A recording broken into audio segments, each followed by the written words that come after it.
Super Smash Bros., a franchise that needs no introduction, even though I'm about to give it one. A crossover fighting game featuring not just Nintendo properties, but amazing characters from hundreds of different games. Smash is a celebration of gaming, whether you played intense tournament brackets or half paying attention while drunk at a party. This series is a juggernaut, and across its 2-decade lifespan, you'd be hard-pressed to find people that don't have some sort of experience with Smash. But despite its legendary status, it may surprise you that its beginnings were unbelievably humble. So let's dive into that history by starting all the way back at the beginning, with Super Smash Bros. For the Nintendo 64. It's the mid-1990s, and a young Masahiro Sakurai heads to an arcade to do some gaming. He plops down at a King of Fighters 95 cabinet and absolutely destroys his opponent. He takes a look over and he sees a couple out, with the novice girlfriend currently playing and taking that L. He felt so bad that he was performing intricate combos on this very clear beginner, and he feared that she would never have an interest in fighting games going forward. This experience really spoke to Sakurai. At this point in his career, he had already created the Kirby series, a platform game designed specifically for beginners, but which offered harder challenge options for more experienced players. So his gears started turning, and he began to think about applying this same principle to fighting games, finding a balance between an easy and fun game for beginners, while also offering something that could keep experienced players engaged and coming back as well. The big trouble with fighting games is that they have such a high barrier of entry. Learning the game itself, finding a character you may be interested in, and then memorizing the inputs for moves, it's all very daunting for a new player. Sakurai also felt that the gameplay hits a certain point where your skill level becomes irrelevant. A player can get one hit and convert that into a crazy amount of damage simply because they've memorized guaranteed combo strings. The other player just kinda has to sit there and let it happen to them. Skilled fighting game players would of course say that learning how to get that first hit and converting to damage is an indicator of skill, but either way, Sakurai felt that this really discouraged new players. So, to address these issues, Sakurai wanted to make what he called the antithesis of fighting games. Rather than raw memorization and execution of inputs, he wanted there to be more improvisation and flexibility with the gameplay. The first major change is that the actual stages became more than just flat arenas. Each had their own sizes, platform layouts, and attributes that made stage choice much more than a simple change in aesthetics. The characters were also much more agile and had the ability to double jump, so stages were designed around these abilities. Additionally, falling off the stage or being hit far enough would result in a KO, the primary way to defeat your opponent. And along with this, he did away with a standard health bar, opting instead for the famous damage percent meter. While this is now a staple in modern day, back then this was kind of a confusing idea. The more damage you take, the higher your percent, and higher percents result in further knockback. This means that even if your opponent executes a great combo and gets a lot of damage on you, you still have the opportunity to survive and continue playing, or even make a comeback. Sakurai also came up with an alternative to the complicated input combinations that were a major part of traditional fighting games. Instead, he came up with the smash input concept. Rather than executing a complicated pattern for an attack, he thought about how the speed and direction of an input could be used to implement a different move. And just like that, the award-winning formula was born. Congratulations, it's a boy! Sakurai worked alongside Satoru Iwata, the then president of game studio HAL Laboratory, to create a prototype for this game to present to Nintendo. During this time, the focus of the game shifted away from exclusive one-on-one matches, which is typical for fighting games, and instead took on the role of a 4-player battle royale. Not only would this take advantage of the 4 controller ports found on the Nintendo 64, but it allowed players to change up the rules to play how they wanted, whether in a casual party game style or a more traditional one-on-one tournament style. This developed prototype was named Dragon King: The Fighting Game, and it was well received when they finally showed it off. It absolutely had the skeleton for what Smash would eventually become, even though it really just used a bunch of mannequins. For decades, some still, low-quality images were all we had of this prototype. But in 2022, Sakurai finally revealed footage of the prototype on his YouTube channel for the very first time. After showing Dragon King to Nintendo and receiving high praise for it, Sakurai basically just had to wait for an opportunity to fully make the game, with staff at HAL Laboratory currently occupied with other projects. But luckily, that opportunity struck. During all of this, Nintendo was working on the disc-based peripheral for the Nintendo 64, the 64DD, and most of their development efforts were focused on games specifically for it. But upon its release in Japan, the peripheral was an immediate commercial failure, and Nintendo was scrambling to recover from this. Some of the planned 64DD games were reworked into regular N64 games, others were shelved for later release, and some were just completely scrapped. So Nintendo was looking for any game that would have a quick turnaround, and Sakurai's fighting game prototype fit the bill perfectly. However, Sakurai had some reservations about the direction to take the game. A big hurdle that fighting games have is that they instantly throw a dozen brand new characters at you, which can really be overwhelming. Even if you manage to see a character you like purely based on design, you may not mesh with their moveset. This problem isn't as big a deal in arcades because you can often walk up, see someone else playing, and get an idea of a character or two just by watching over their shoulder. But for home games, it can just be a lot all at once. To circumvent this issue, Sakurai avoided using original characters, and instead just yoinked Nintendo's characters to use as fighters. There have actually been conflicting reports about whether this was done with or without Nintendo's permission.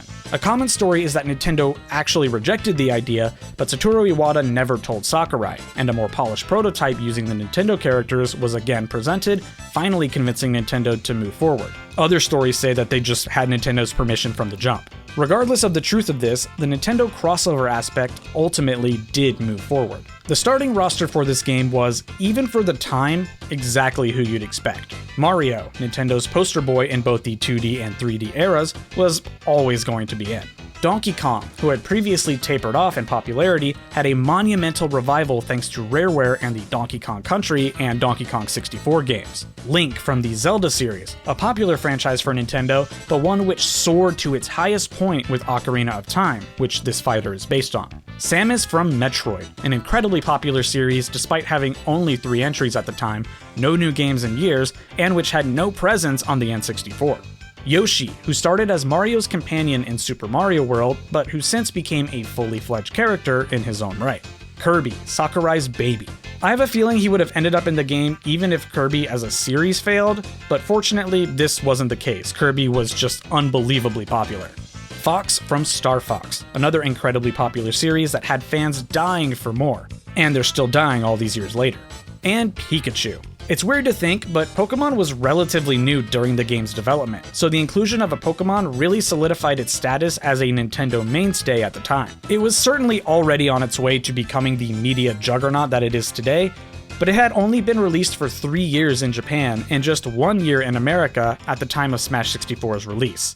And what's a fighting game without some secret unlockable characters? The first entry teases 4 secret characters in the opening of the game, and you will never guess who they are. You can't fool me, that's just Green Mario! Luigi, a clone of Mario with some slightly tweaked properties. Ness from Earthbound. Of all the fighters, Ness is definitely the most obscure, with many only discovering his game because of his presence in Smash rather than the other way around. But in the current year, it's just really hard to picture Smash without Ness. Captain Falcon from the F-Zero series, a quite popular racing game developed by Nintendo. And Jigglypuff. Yeah, Jigglypuff is here too. Most of the unlockable characters in the game were included because of how quickly they could be created. Luigi is a clone of Mario, Jigglypuff is a deviation from Kirby's moveset, and Captain Falcon largely seems to come from the Dragon King prototype characters, having a similar build and similar moves. Ness is really the only character who seems like a true, full character, and he's probably unlockable just to make the starting roster and unlockable roster nice round numbers. The game consisting of Nintendo characters carried many benefits. Rather than having to market a fighting game from scratch, they had the benefit of just saying, play as Mario and beat the shit out of Donkey Kong. Along with this, the movesets themselves wouldn't have to be created out of thin air. Even in the 90s, these characters had multiple games to pull inspiration from, and movesets could easily be created out of this source material. It was during this point of development that the idea of special moves were also created. Dragon King didn't have any kind of unique special moves for the blank characters, but special moves are a big part of fighting games. But rather than use those complicated fighting game inputs, Sakurai looked at that magical B button. Using the directional input from the smash attack mechanic, the B button became the special move button, and inputting a different direction, or nothing at all, while pressing B would change what type of move came out. And so, in 1999, Nintendo's new funky experiment was released, Super Smash Bros. Internally, there was a sort of split about how well they thought this game would do. Developers loved the game. It played incredibly well, and the idea of a Nintendo crossover really excited them. However, the sales team weren't so sure.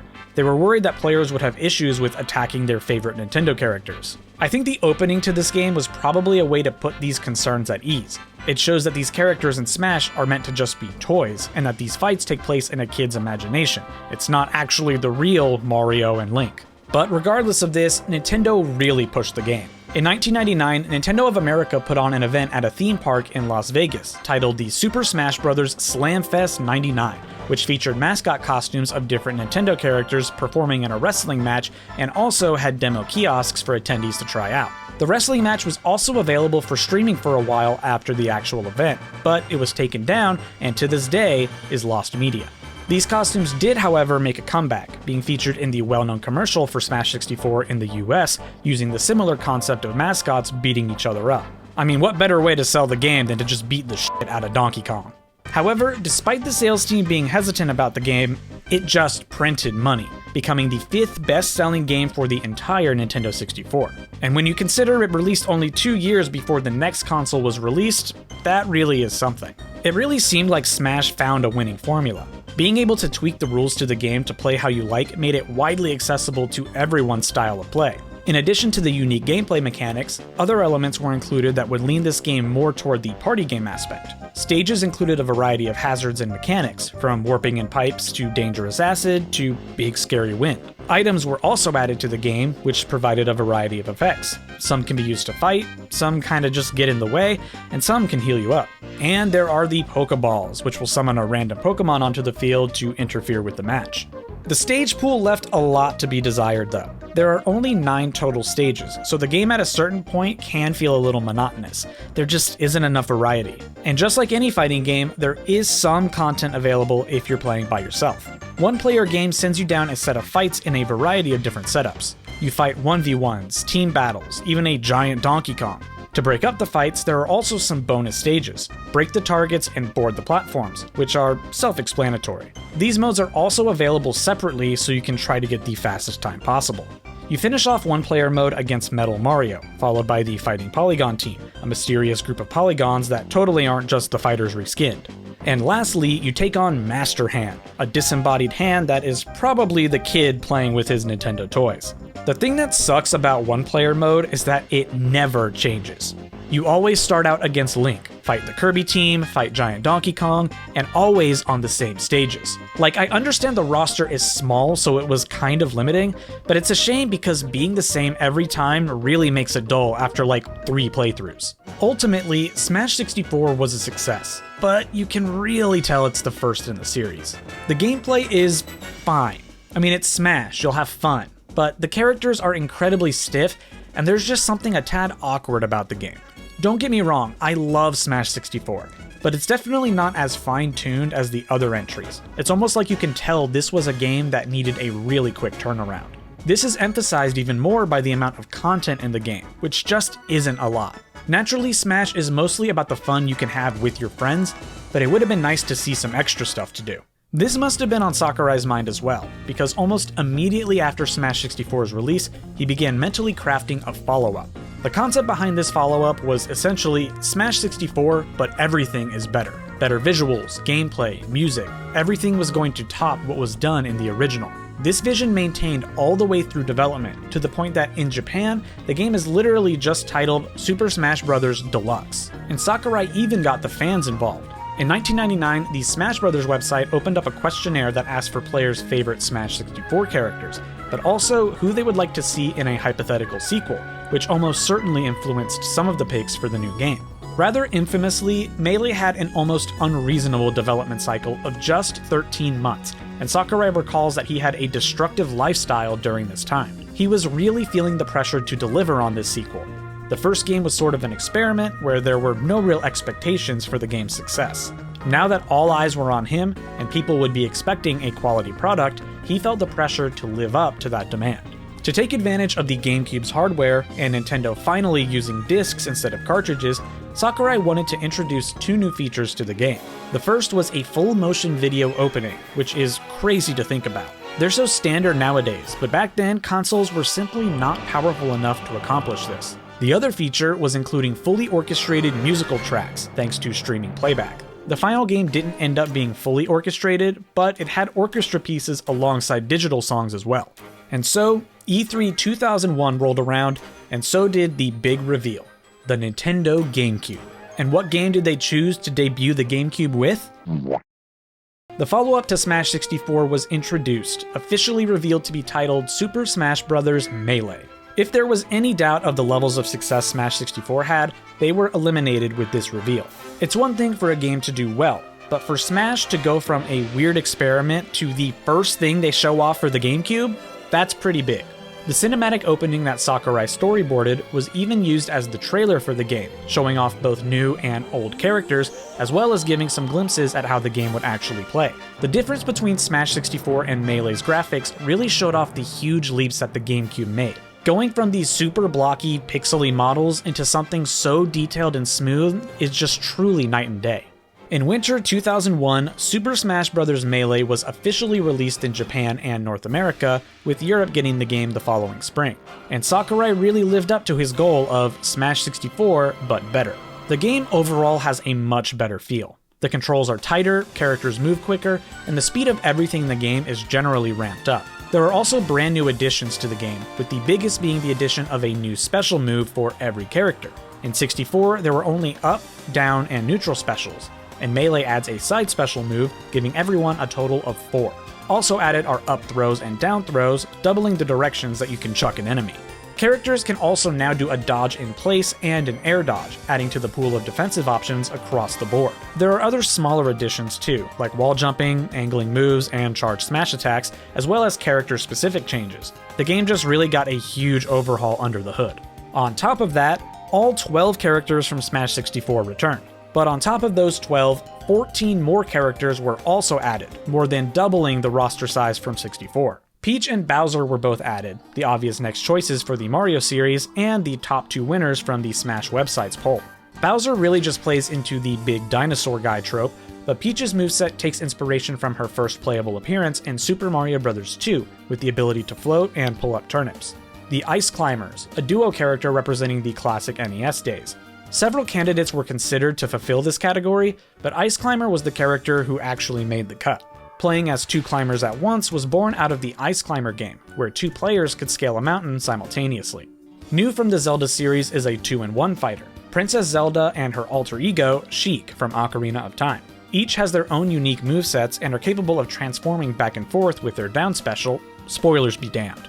Marth from the Fire Emblem series. Marth was actually considered for the roster in Smash 64, but was scrapped as a result of time constraints. Marth was also initially going to appear exclusively in the Japanese versions of Melee, due to Fire Emblem at the time being exclusive to Japan, but luckily this was decided against. Mewtwo was also added, presumably as a pseudo-villain for the Pokemon series. Already a popular Pokemon, he served as the antagonist for the first Pokemon movie, causing his popularity to skyrocket.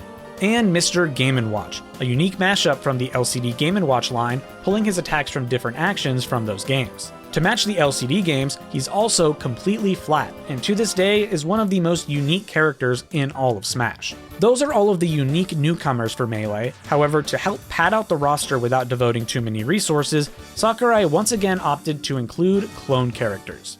Dr. Mario, a clone of Mario, based on his appearance from the Dr. Mario puzzle games. Young Link, a clone of Link. This character choice is really clever because it really helps highlight Link's appearance in Ocarina of Time, with time travel resulting in 2 ages for Link, one adult and one young.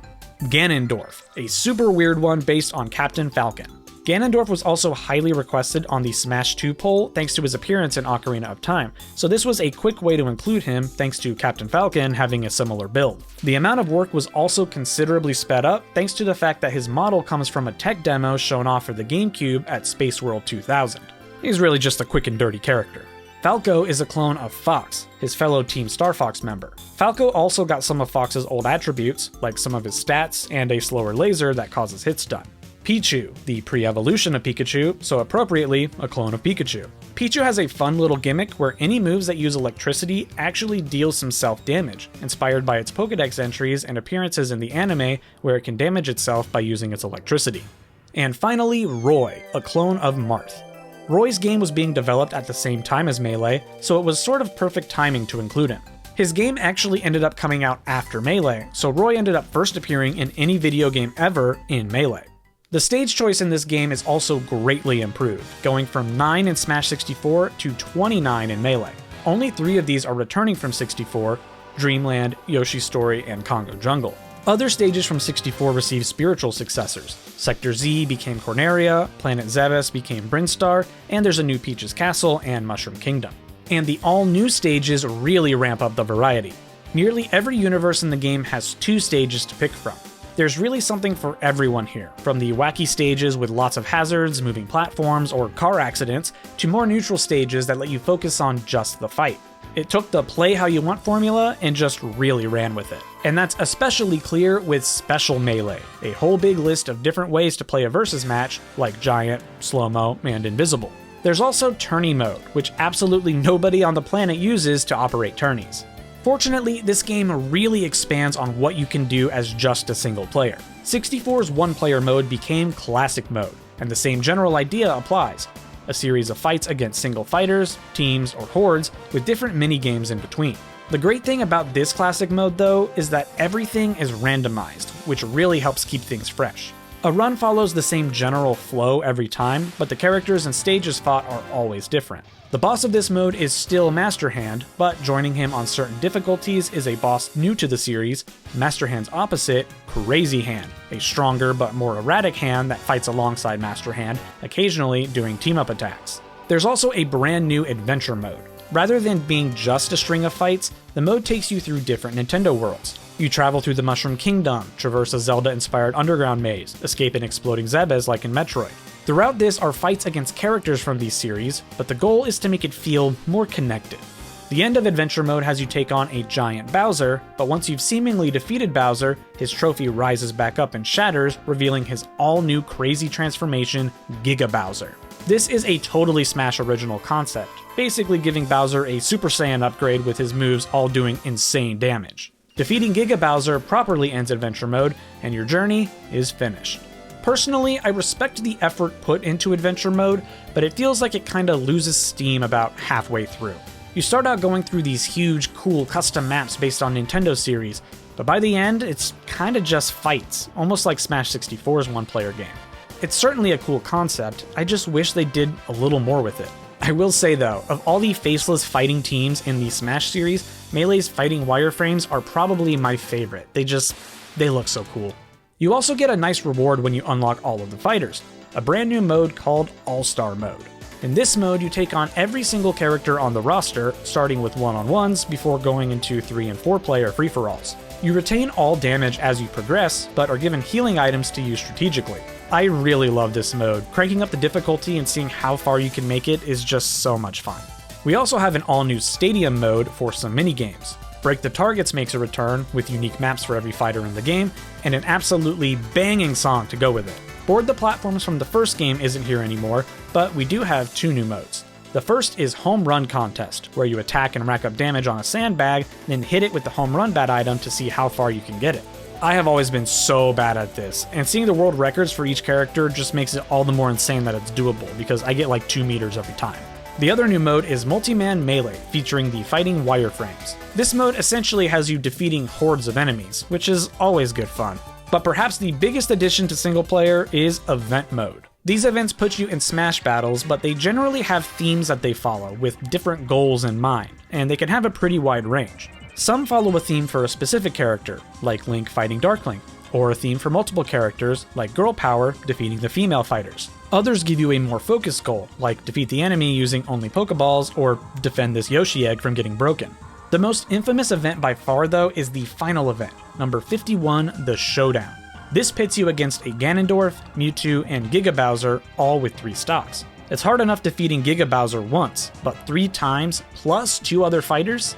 This event drove me crazy as a kid, and even to this day, it gives me trouble, even when I'm better at Smash than I was as a kid. But the cherry on top of all of this content, sprinkled throughout almost every mode, are the trophies. These were created as a solution to the lack of content found in Smash 64, and it seems to be an evolution of the toy concept in that game. This time around, the fighters are little trophies that come to life to fight each other, which is a bit more ambiguous than the kid playing with his toys narrative. Naturally, all of the fighters have their own little collectible, but characters from the Fighter series and even characters from random Nintendo series are included. This is a great way to expand the amount of content and series represented outside of just the fighters, and this idea would, for better or worse, be integral to the Smash series to this very day. Outside of finding trophies while playing through other modes, the trophy menu also has a lottery, which allows you to use coins collected in single player to redeem trophies in hopes that you'll get that one that you're missing. Or you can view all of the trophies in the gallery in this little room, which almost foreshadows the Smash series in a way. The evolution from Smash 64 to Melee is frankly kind of unbelievable, especially when you consider there are only 2 years between their release dates. Smash 64 holds a special title, being the first in the series, the start of it all. But to me, Melee is where Smash Bros. Really became Smash Bros. So many elements in the series moving forward can find their roots in Melee. Melee also just feels the best to play. Speeding the game up, offering tighter controls, not to mention a better controller, Melee is the Smash game that I feel gives you the best control of your character. And of course, there's the elephant in the room, the competitive scene. While many players would move forward with the sequels in the series, a core community continues to play Melee to this day. Advanced techniques, both intended and unintended, turn Melee from a fun party game to a fast-paced, intense, competitive esport. Over 20 years later, Melee continues to grow. Bigger tournaments, more people watching. Every day, more and more people are being introduced to the world of competitive Melee, a game that I find unbelievably beautiful. Even Sakurai has stated that Melee is definitely the sharpest entry in terms of gameplay speed and control.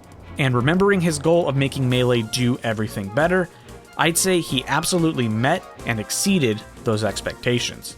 The problem is, where does the series go from here? E3 2005. The president of Nintendo, Satoru Iwata, officially unveils the Nintendo Wii to the public. A sleek modern design, wireless motion controllers, a DVD playback option that never actually came out, it had it all. And one of the key selling points of this new console was Wi-Fi connection compatibility and online multiplayer. And without a doubt, the most requested game for this service was Super Smash Bros., which Iwata promised right there on the stage. And to Masahiro Sakurai, the creator of the Smash series, this was a shock. Sitting there at E3, this was the first he had ever heard of a new entry happening for Smash. The next day, Iwata met with Sakurai and he was formally asked to be involved with the project. Ideally, he would direct the game, but they were willing to have him involved in a role as close to the director as possible. Now, this was a truly special proposal, both for Nintendo and for Sakurai. After the completion of Super Smash Bros. Melee, Sakurai made the decision to leave HAL Laboratory and become a freelance developer, allowing him to work on a variety of games with a variety of people. But this was Smash, and pretty much everyone agreed that he was truly the only man that could lead development on a new Smash game. There's just something about him. He's the secret sauce of Smash. Despite this, the decision was surprisingly not a quick one. In the event that he said no, he asked what Nintendo's plan was, and it was surprisingly simple. They would just take Super Smash Bros. Melee, port it exactly as it was over to the Wii, give it online functionality, and ship it. Oh, I'm gonna be sick. But fortunately, Sakurai ultimately decided that he would direct this new Smash game. Because he was now freelance, some additional legal stuff needed to happen in order to get this setup to work. But Nintendo was fully willing to fight these legal monsters for Sakurai, which is a true testament to their faith in his leadership. He just is that secret sauce. And so, work officially began.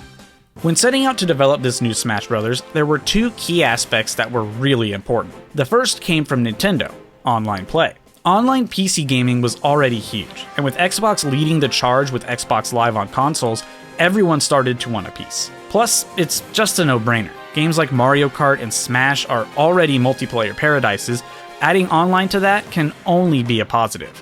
The second key area was Sakurai's vision: a big single-player adventure within the world of Smash. We saw glimpses of this idea with Melee's adventure mode, traversing and platforming through different gaming locales, but Sakurai wanted to take it to the next level and make it a true campaign. But these weren't the only new additions, and Sakurai was finally able to implement some ideas that didn't end up working out in the previous entries. First, final smashes. Very likely inspired by super moves in more traditional fighting games, Final Smashes are a character's absolute strongest move, designed specifically to do massive amounts of damage and earn KOs. These are earned by attacking and breaking the all-new Smash Ball item, which will cause you to glow, indicating that you have your Final Smash. Each Final Smash is built upon a character's moveset and game of origin. Mario unleashes a giant wave of fire, complementing his Fireball move. Link traps an enemy in the Triforce and repeatedly slashes them with the Master Sword. And Kirby cooks you up in a stew. This has Donkey Kong in it? Another huge addition to the game is another new item, the Assist Trophy. These are small trophy containers that summon a random character to fight alongside you, or sometimes just be an asshole to everyone playing. The true joy of assist trophies is that they really add to the diversity of gaming representation. It gives characters an opportunity to be in the game when they might be too difficult to design a moveset for, or simply not popular enough. Like anyone is going to expect Little Mac to become a full fighter. Final Smashes were actually intended to appear in the first Smash game for the N64, with some voice lines even recorded for the concept. However, the N64 was simply not powerful enough for this, so the idea ended up being shelved. Assist trophies were also attempted for Melee, but were apparently scrapped as well. The only assist that has ever been discussed for Melee was one for Duck Hunt, which would have seen the ducks fly around and attack enemy players. Music was also dramatically expanded in this new game. The increased size of the Wii's DVDs compared to the GameCube allowed for far more data. As a result, every stage has a huge list of songs you can choose from, and you can even customize the frequency each song will appear, which is absolutely a great touch. Sakurai's wish for live music was also fulfilled, with 38 composers working on the game's soundtrack. It's not 100% orchestrated, as there are tracks from previous Smash games and tracks ripped straight from the game of origin, but it's still insanely impressive. And you can't forget all of the different control schemes. The Wii introduced a bunch of different controller combinations, and this new Smash game supported all of them, from the lowly solo Wii remote to the controller attachments, and of course, the GameCube controller. So with all of these great new additions, how could anybody scoff at this new entry? Well, hold your horses, because we haven't even talked about the gameplay yet.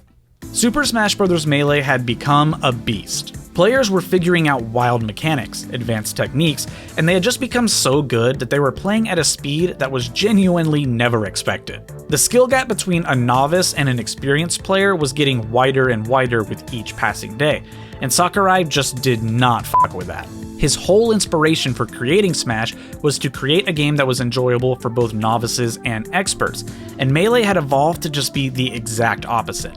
This resulted in a massive overhaul of the gameplay. The advanced techniques found in Melee were removed, and the game was slowed way down and made far floatier. Characters were given more ending lag on moves, meaning it would be much more difficult to perform long combos. Players who were struggling might respawn with a Final Smash as a sort of comeback factor. And also,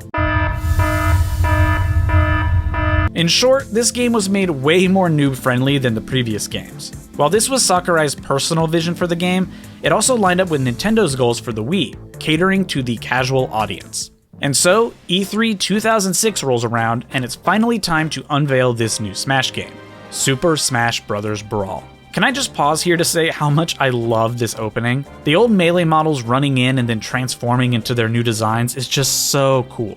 Now the designs themselves, I don't know how they invented the jeans art style, but they did it.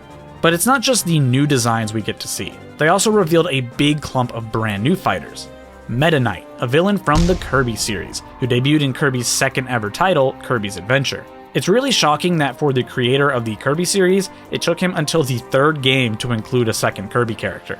After that, Pit, the protagonist of Kid Icarus for the NES and its Game Boy sequel. Kid Icarus had become one of those forgotten about series from Nintendo's history. However, unlike his appearance in those games and his cameo in Melee, Pit received a massive redesign. Sakurai envisioned a Pit from a Kid Icarus game in the modern age, giving him a more mature and anime-like design rather than the sort of cutesy one that he has in his official games. And speaking of mature designs, Zero Suit Samus. The Zero Suit debuted in Metroid Zero Mission, a remake of the first Metroid for the Game Boy Advance. Samus loses her power suit and must stealth her way around enemies while in her Zero Suit. Her moveset involves her Paralyzer pistol, which can also become a whip. Finally, Wario is revealed. Sakurai's discussed several times that if he had the time to include just one more fighter in Melee, Wario would have been next in line, so it's no surprise that he's here. However, in the time between Melee and Brawl, Wario's game landscape had a big shakeup. Wario's home used to be the Wario Land series. However, more recently, the focus shifted to a new series, WarioWare, with the gameplay focusing on clearing through microgames and just overall having a totally different vibe. And Wario is primarily designed around these games, with some Wario Land thrown in there. And that was everyone shown off in Brawl's reveal. Showtime da. Yeah, this was such an out of left field reveal. Snake from the Metal Gear Solid series. Apparently, Snake's creator, Hideo Kojima, practically begged for Snake to be included back in Melee, but unfortunately it was far too late in development for that to be reasonable. So, this time around, Sakurai fulfilled that request, and Snake was added to Brawl. So many people debated about the legitimacy of this. Was Snake really worthy of being in the game alongside all the Nintendo guys? I mean, it didn't matter, he was in the game, but people just like to yell. But this released the floodgates. Third-party characters could now be added to Smash. This was groundbreaking. Suddenly, anyone, regardless of ownership, could join the fight. Snake being the character that hit that milestone for the series, though, is just still so strange all these years later. From this point on, information about the game was drip-fed to the community on the official website, the Smash Bros. Dojo, where new information would be posted about the game every weekday. It's hard to explain just how fun this period in the Smash community was. Getting up every day and booting up the site to see what new tidbit was revealed. Some days it would be, ooh, here's how to recover. This is a banana peel. And other days would be, oh yeah, we added a fucking hedgehog. It seems so unceremonious compared to the more recent games, with our fancy Nintendo live streams and character reveal doodads. But back then, this was an absolute treat. I mean, before this, we were used to accidentally unlocking Mewtwo without knowing he was even in the game. So knowing any characters ahead of time, even on a tiny little blog post, was something special. Ike was the first brand new character revealed for the game on the dojo.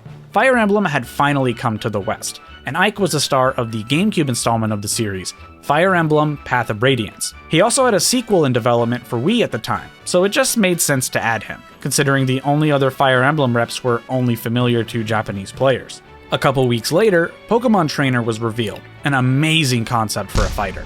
A 3-in-1 character where you can switch between Pokemon as though they were in your party in the game. I mean, the whole point of the Pokemon games is that you set out on this grand adventure as a trainer where you catch Pokemon and assemble a team.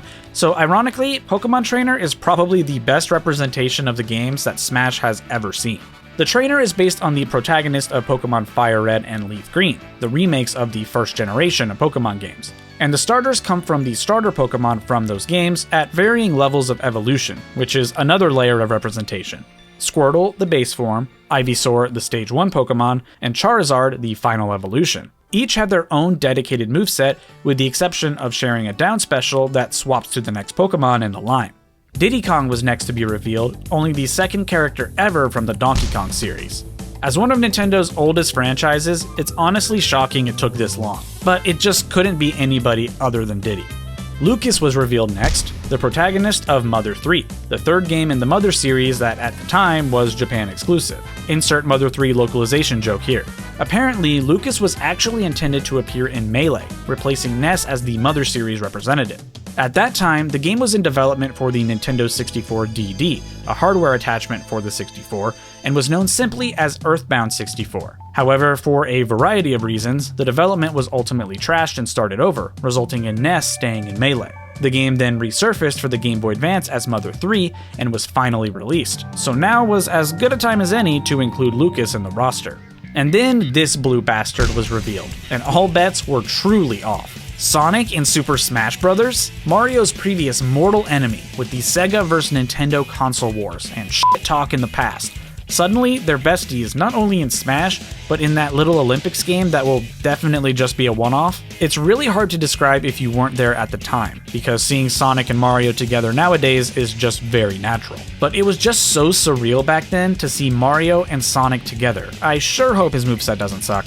King Dedede was then revealed, which is certainly a treat. Had it just been Kirby and Meta Knight in the game, a Dedede-sized hole would definitely have been felt in the roster, so it just seems right that he's also a fighter. And then we have Olimar. The GameCube saw the introduction of multiple new IPs for Nintendo, with Miyamoto's new baby, Pikmin, being one of the most prominent. And it didn't get just one game on that console, but two.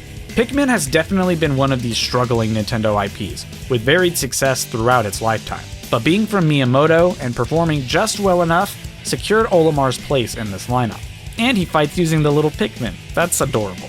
Olimar was actually the very last character to be revealed on the dojo before the game was released. Character posts were still made afterwards, but at that point everyone knew the roster because we already had the game. But regardless, there are 4 more characters that were added.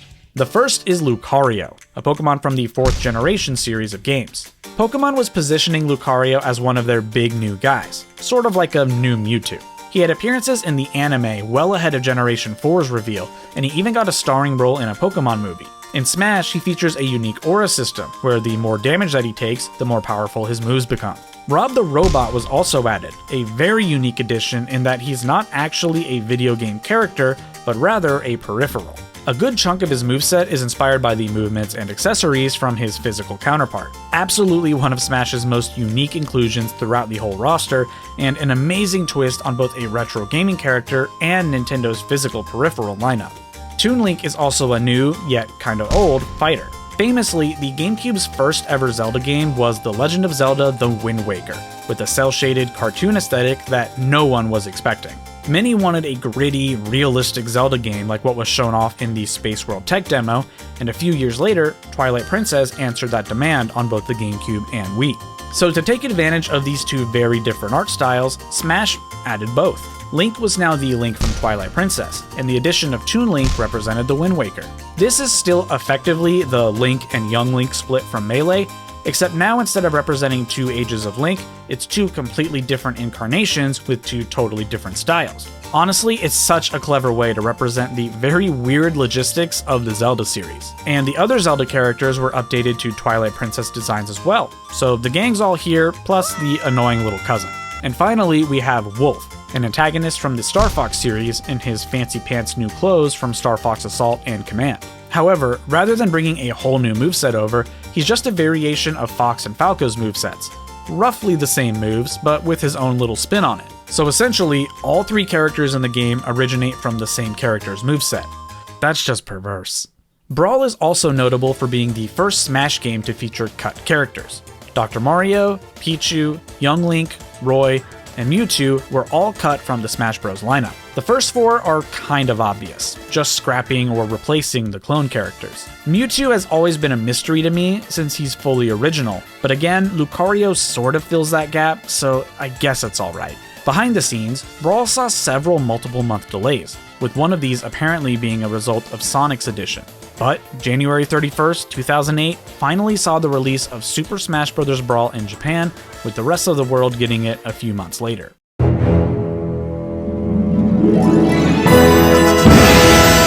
As iconic as all of Smash's music is, I don't think there is anything that can top Brawl's main theme. This epic orchestra with a choir singing the words in a dead language, this is like a top 2 song in the whole series for me. Brawl has so much on offer that it's kind of hard to choose where to start. Of course there's multiplayer, the core of Smash's identity. Pretty much every rule set found in Melee returns. Time, stock, coin, and you can play in teams. This time around though, the special mode is called Special Brawl, and rather than choosing just one specific mode, you're given a range of attributes that you can tweak to your heart's content. To match with the more casual focus of this game, the stages were also designed accordingly. There is way more wackiness to be found here. Stages are more likely to move around, have hazards or destructible environments, or a giant f***ing bullboard that eats you. There are some really cool stages on offer here. Mushroomy Kingdom is a total recreation of both World 1-1 and 1-2 in Super Mario Bros. If it experienced a nuclear winter. WarioWare periodically interrupts the fight with a microgame. There's an all-new Pokemon Stadium with all-new transformations. PictoChat generates new environments by having them drawn like on a touchscreen, and there are some awesome arcade tributes with both the Mario Bros. And 75M stages. But there are some more neutral stages as well for players who like that sort of thing, along with some Melee stages that can also be selected on a second screen in the Stage Select menu. All new items are also present naturally, and they really increase the chaos that can be brought to a match. From the Smart Bomb, to the Super Spicy Curry, to the Dragoon that causes everyone to scatter and hope they don't get targeted. Single player content is in abundance here as well, with plenty of changes and some additions. Classic mode is back, where you go through a series of battles to ultimately fight Master and Crazy Hand at the end. However, unlike Melee, where everything was randomized, Brawl sort of uses preset scenarios to pull from. Your first battle will always be against a set of Zelda fighters on a Zelda stage, followed by Yoshi or Donkey Kong, then Pokemon, and so on. It keeps all of the battles themed to a certain series while randomizing the players and stages. I don't entirely mind this, keeping it themed with certain series obviously makes sense, but I also do somewhat miss the never know what you're gonna get angle from back in Melee. All-Star also makes a return, pretty much unchanged from how it worked in Melee, just in a different order. Events make a comeback too, with all new scenarios that you can take on, with even more creative themes than before in my opinion. There's also the addition of co-op events, which incorporate special themes designed specifically around 2 players. Pretty much all of the single-player modes can be done with 2 players, but the events are the only ones with significant design changes. And there's Stadium mode again, which features all of the silly little minigames. Home Run Contest is back, Multi-Man Brawl is the new Horde mode, with significantly worse designs for this new Fighting Alloy team. And Break the Targets returns, way worse than it used to be. Back in 64 and Melee, each character had their own unique Break the Target stage, which were built around their specific moveset and attributes. For Brawl's new Target Smash mode, they just designed 5 different stages in increasing difficulty and called it a day. It's just so much worse than it used to be. With this new approach, it doesn't really matter who I'm playing as. I usually end up taking the same pathing on each stage every time. It's just so boring now. I get it's a silly little side mode that is absolutely not top priority, but it still just makes me sad. Lastly, Stadium has a boss rush mode. Beat the bosses in the fastest time possible. But where do most of these bosses appear? In Sakurai's Big Vision, the all-new campaign, the Subspace Emissary. Man, there's a lot to say here. The story of the campaign starts small, with Kirby and Mario fighting a little exhibition match in a stadium. Then, all hell breaks loose. If you actually gave a summary of the story events, a whole lot of nothing happens over the course of like 10 hours. Characters meet up, get separated, fight each other, fight bad guys, get turned into trophies, get turned back, and fight some more bad guys. And no one expects the double plot twist. We're led to believe the bad guys are Ganondorf, Bowser, and Wario, and we have no idea what their motivations are. Then we find out they're actually answering to Master Hand, and we have no idea what his motivations are. But then we find out Master Hand is being puppeteered by an even higher villain, Taboo, and we have no idea what his motivations are. All the characters finally come together, traveling outside the universe itself or something, and they beat this guy up. On a first playthrough, I think this mode is great. Playing essentially a platformer in the context of Smash is awesome, and seeing the bizarre team-ups is hilarious. Like, who the hell is putting Lucario and Snake together? Only Sakurai. But once you start to look a bit more critically, the cracks start to show. There really isn't that much of a story outside of those villain twists. Characters just sort of meet up and run. There's cute little interactions, but without voice acting, it's really hard for these cutscenes to advance any kind of narrative other than team up, go fight. The levels are also just really generic. Jungle, lakeside, wasteland, ruins, they're all just so bland. Going into this, I would have expected locations based on the different series in the game. The closest we got is what's supposed to be Skyworld from Kid Icarus, and you get to play as Pit during that. But even then, the design for that is just clouds.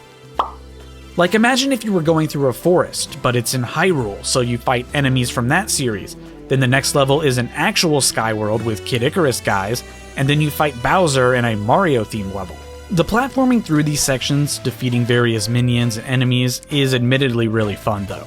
Some are indeed enemies from some Nintendo series, but there are all new designs made just for this mode, and they are pretty creative. There are some areas with puzzles, where you need to backtrack and perform a task in a different room to open up access forward. It's very much more than just a platforming and attack enemies kind of game.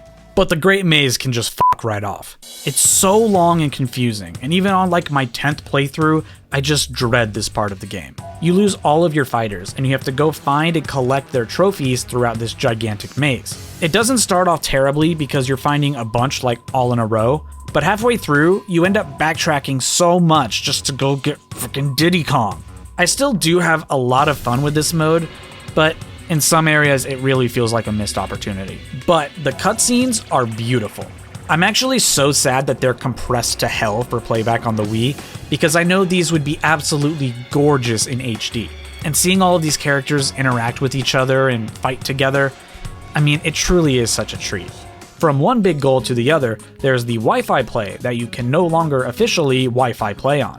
But back when you could play it, it wasn't the best. You could have some good quality matches, but often you'd have some bad ones, either with noticeable stuttering or input lag. Generally, if you played someone close to you in the region, you could have an okay time. But overall, it was a pretty rough experience, which is certainly saying something when you look at the future of Smash Online. There's also so much to do over in the Vault. Trophies make a comeback, with almost double the number that were present in Melee. While representing the front and center series in the game, even more obscure and side series are also represented here, viewable in either the detailed gallery or all at once in the trophy hoard. There's even an awesome coin launcher mode, where you shoot coins that you've earned at moving trophies in this little minigame. And then there are stickers, one of the most forgotten parts of Brawl.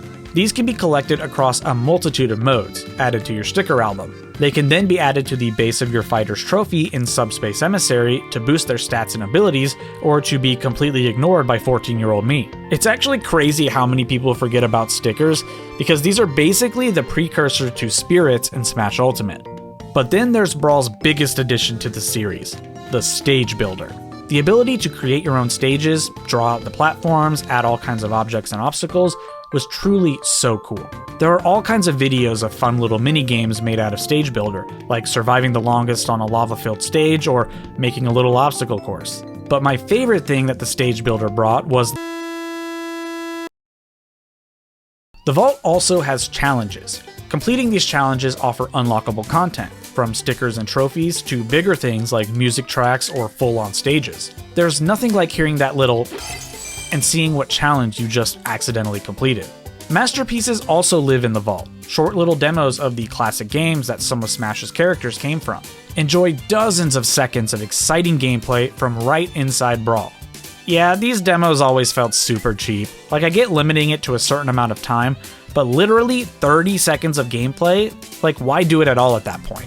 The only good part of the masterpieces is that they are genuinely the full games on the disc, which is how we have this speedrunner beating Ocarina of Time using glitches in less than 5 minutes, in multiple ways. And finally, the Chronicle, a history lesson of sorts that gives a gigantic list of games published by Nintendo throughout their history. Like, genuinely, they had no reason to do most of the stuff that's found in the Vault, they just did. But wait, I forgot the best feature, the deflicker option. There's a lot to love about Super Smash Bros. Brawl, and there's a lot to grumble about as well. If you are a fan of competitive Melee, with its speed and advanced tech, I can totally understand why Brawl might be the worst Smash game to you. But if you enjoy the Smash series more casually, I think it's a perfectly valid take for Brawl to be your absolute favorite. Despite the Melee competitive scene continuing to play that game even after Brawl's release, a competitive scene for Brawl also sprouted up. Even though it was slower and more floaty, there was still a push and pull element that made the game competitive, it was just in a different way. Or you could just launch the Stage Builder and get the best of both worlds. Project M, or as it goes by now, Project Plus, is a mod that takes Super Smash Bros. Brawl and makes it play just like Melee, with the speed and advanced tech that the competitive scene loves. But it also keeps some elements from Brawl too, certain mechanics, designs, and of course the cast of brand new characters, and it turned into this really cool mixture of both Melee and Brawl. I mean, really, it became its own game, bringing back scrapped characters and even introducing all new ones. In many ways, Project M is the best celebration of Nintendo and gaming that we've ever seen. There was a good period of time there where it was genuinely the most popular Smash Bros. Game, and it wasn't even official. Super Smash Bros. Brawl is such a mixed bag. On the one hand, the gameplay is stripped and slowed down to a shell of its former glory. Your character is slower, interactions feel overall clunkier, but on the other hand, the game has so much to offer. New stuff like final smashes, assist trophies, third-party characters, a big adventure mode, but also expanding the character roster, stage and item variety, a huge selection of music. Characters are starting to get more complex too, with whole mechanics programmed just for them. And this is something we're going to see more of in the future. It really boils down to some people hate this game, and some people love this game. I sort of fall somewhere in the middle. I mean, I totally see the merits that the game has. There's tons of single-player content. This is the most that we've ever had in a Smash game. There's just so much to do, but the gameplay just doesn't do it for me. But whether you love Super Smash Bros. Brawl or you hate Super Smash Bros. Brawl, there's just no denying that this is the third Super Smash Bros. Game. The development of the next Smash game after Brawl was pretty unremarkable. The previous games all had a distinct goal going into their development. Smash 64 was designed to be an easy-to-play fighting game for beginners to enjoy. Melee took the foundation of 64, cranked everything to 11, and took advantage of much stronger hardware. And Brawl's primary goals were an enjoyable single-player campaign and online multiplayer. But after that, the proposition for a new Smash felt pretty routine. This is our brand new console, the Nintendo Wii U. So, where's Smash? While there wasn't exactly a defined objective for the next entry immediately, one did eventually emerge, putting it on 2 consoles. Fans dreamed of having a handheld Smash title.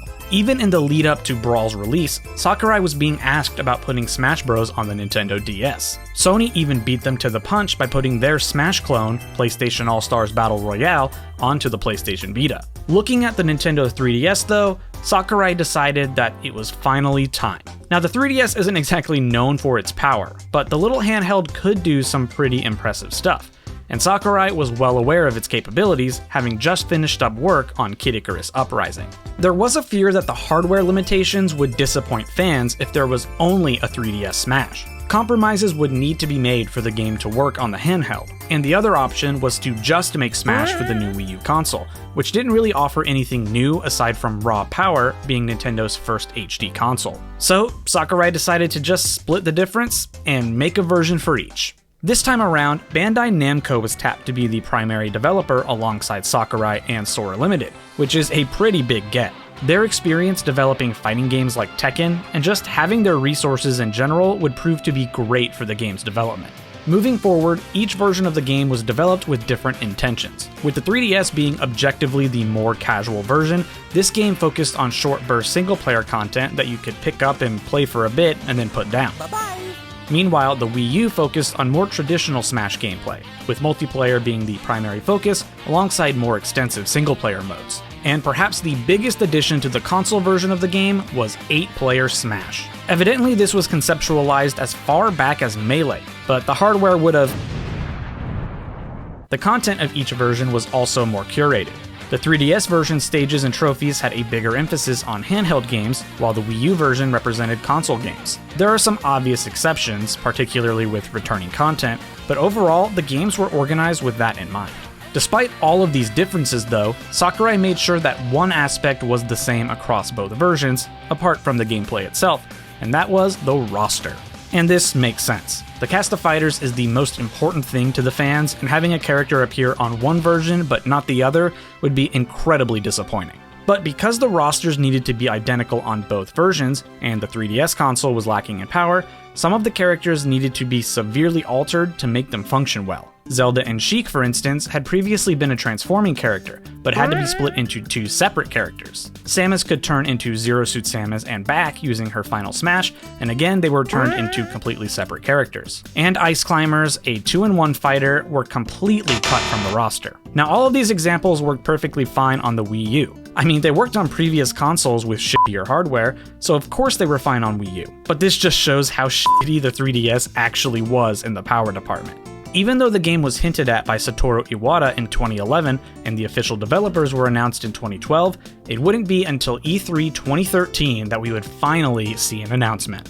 And I gotta say that this reveal is just so cool. Seeing Villager receive the invitation before running off, then we get a cool sizzle reel of all of Nintendo's big franchises before Mario appears, and everyone blasts into a 3DS. Now at the time, I wanna say this was a huge surprise. We obviously knew about the teased Wii U Smash title, and at this point we'd been getting one Smash Bros per home console, so this felt inevitable. But the idea of a 3DS version seemed almost ridiculous. We get to see some cool 3DS gameplay, and then Mario jumps up and transforms into beautiful HD graphics, showing off what the Wii U can do for Smash. And then, at long last, Villager comes to town.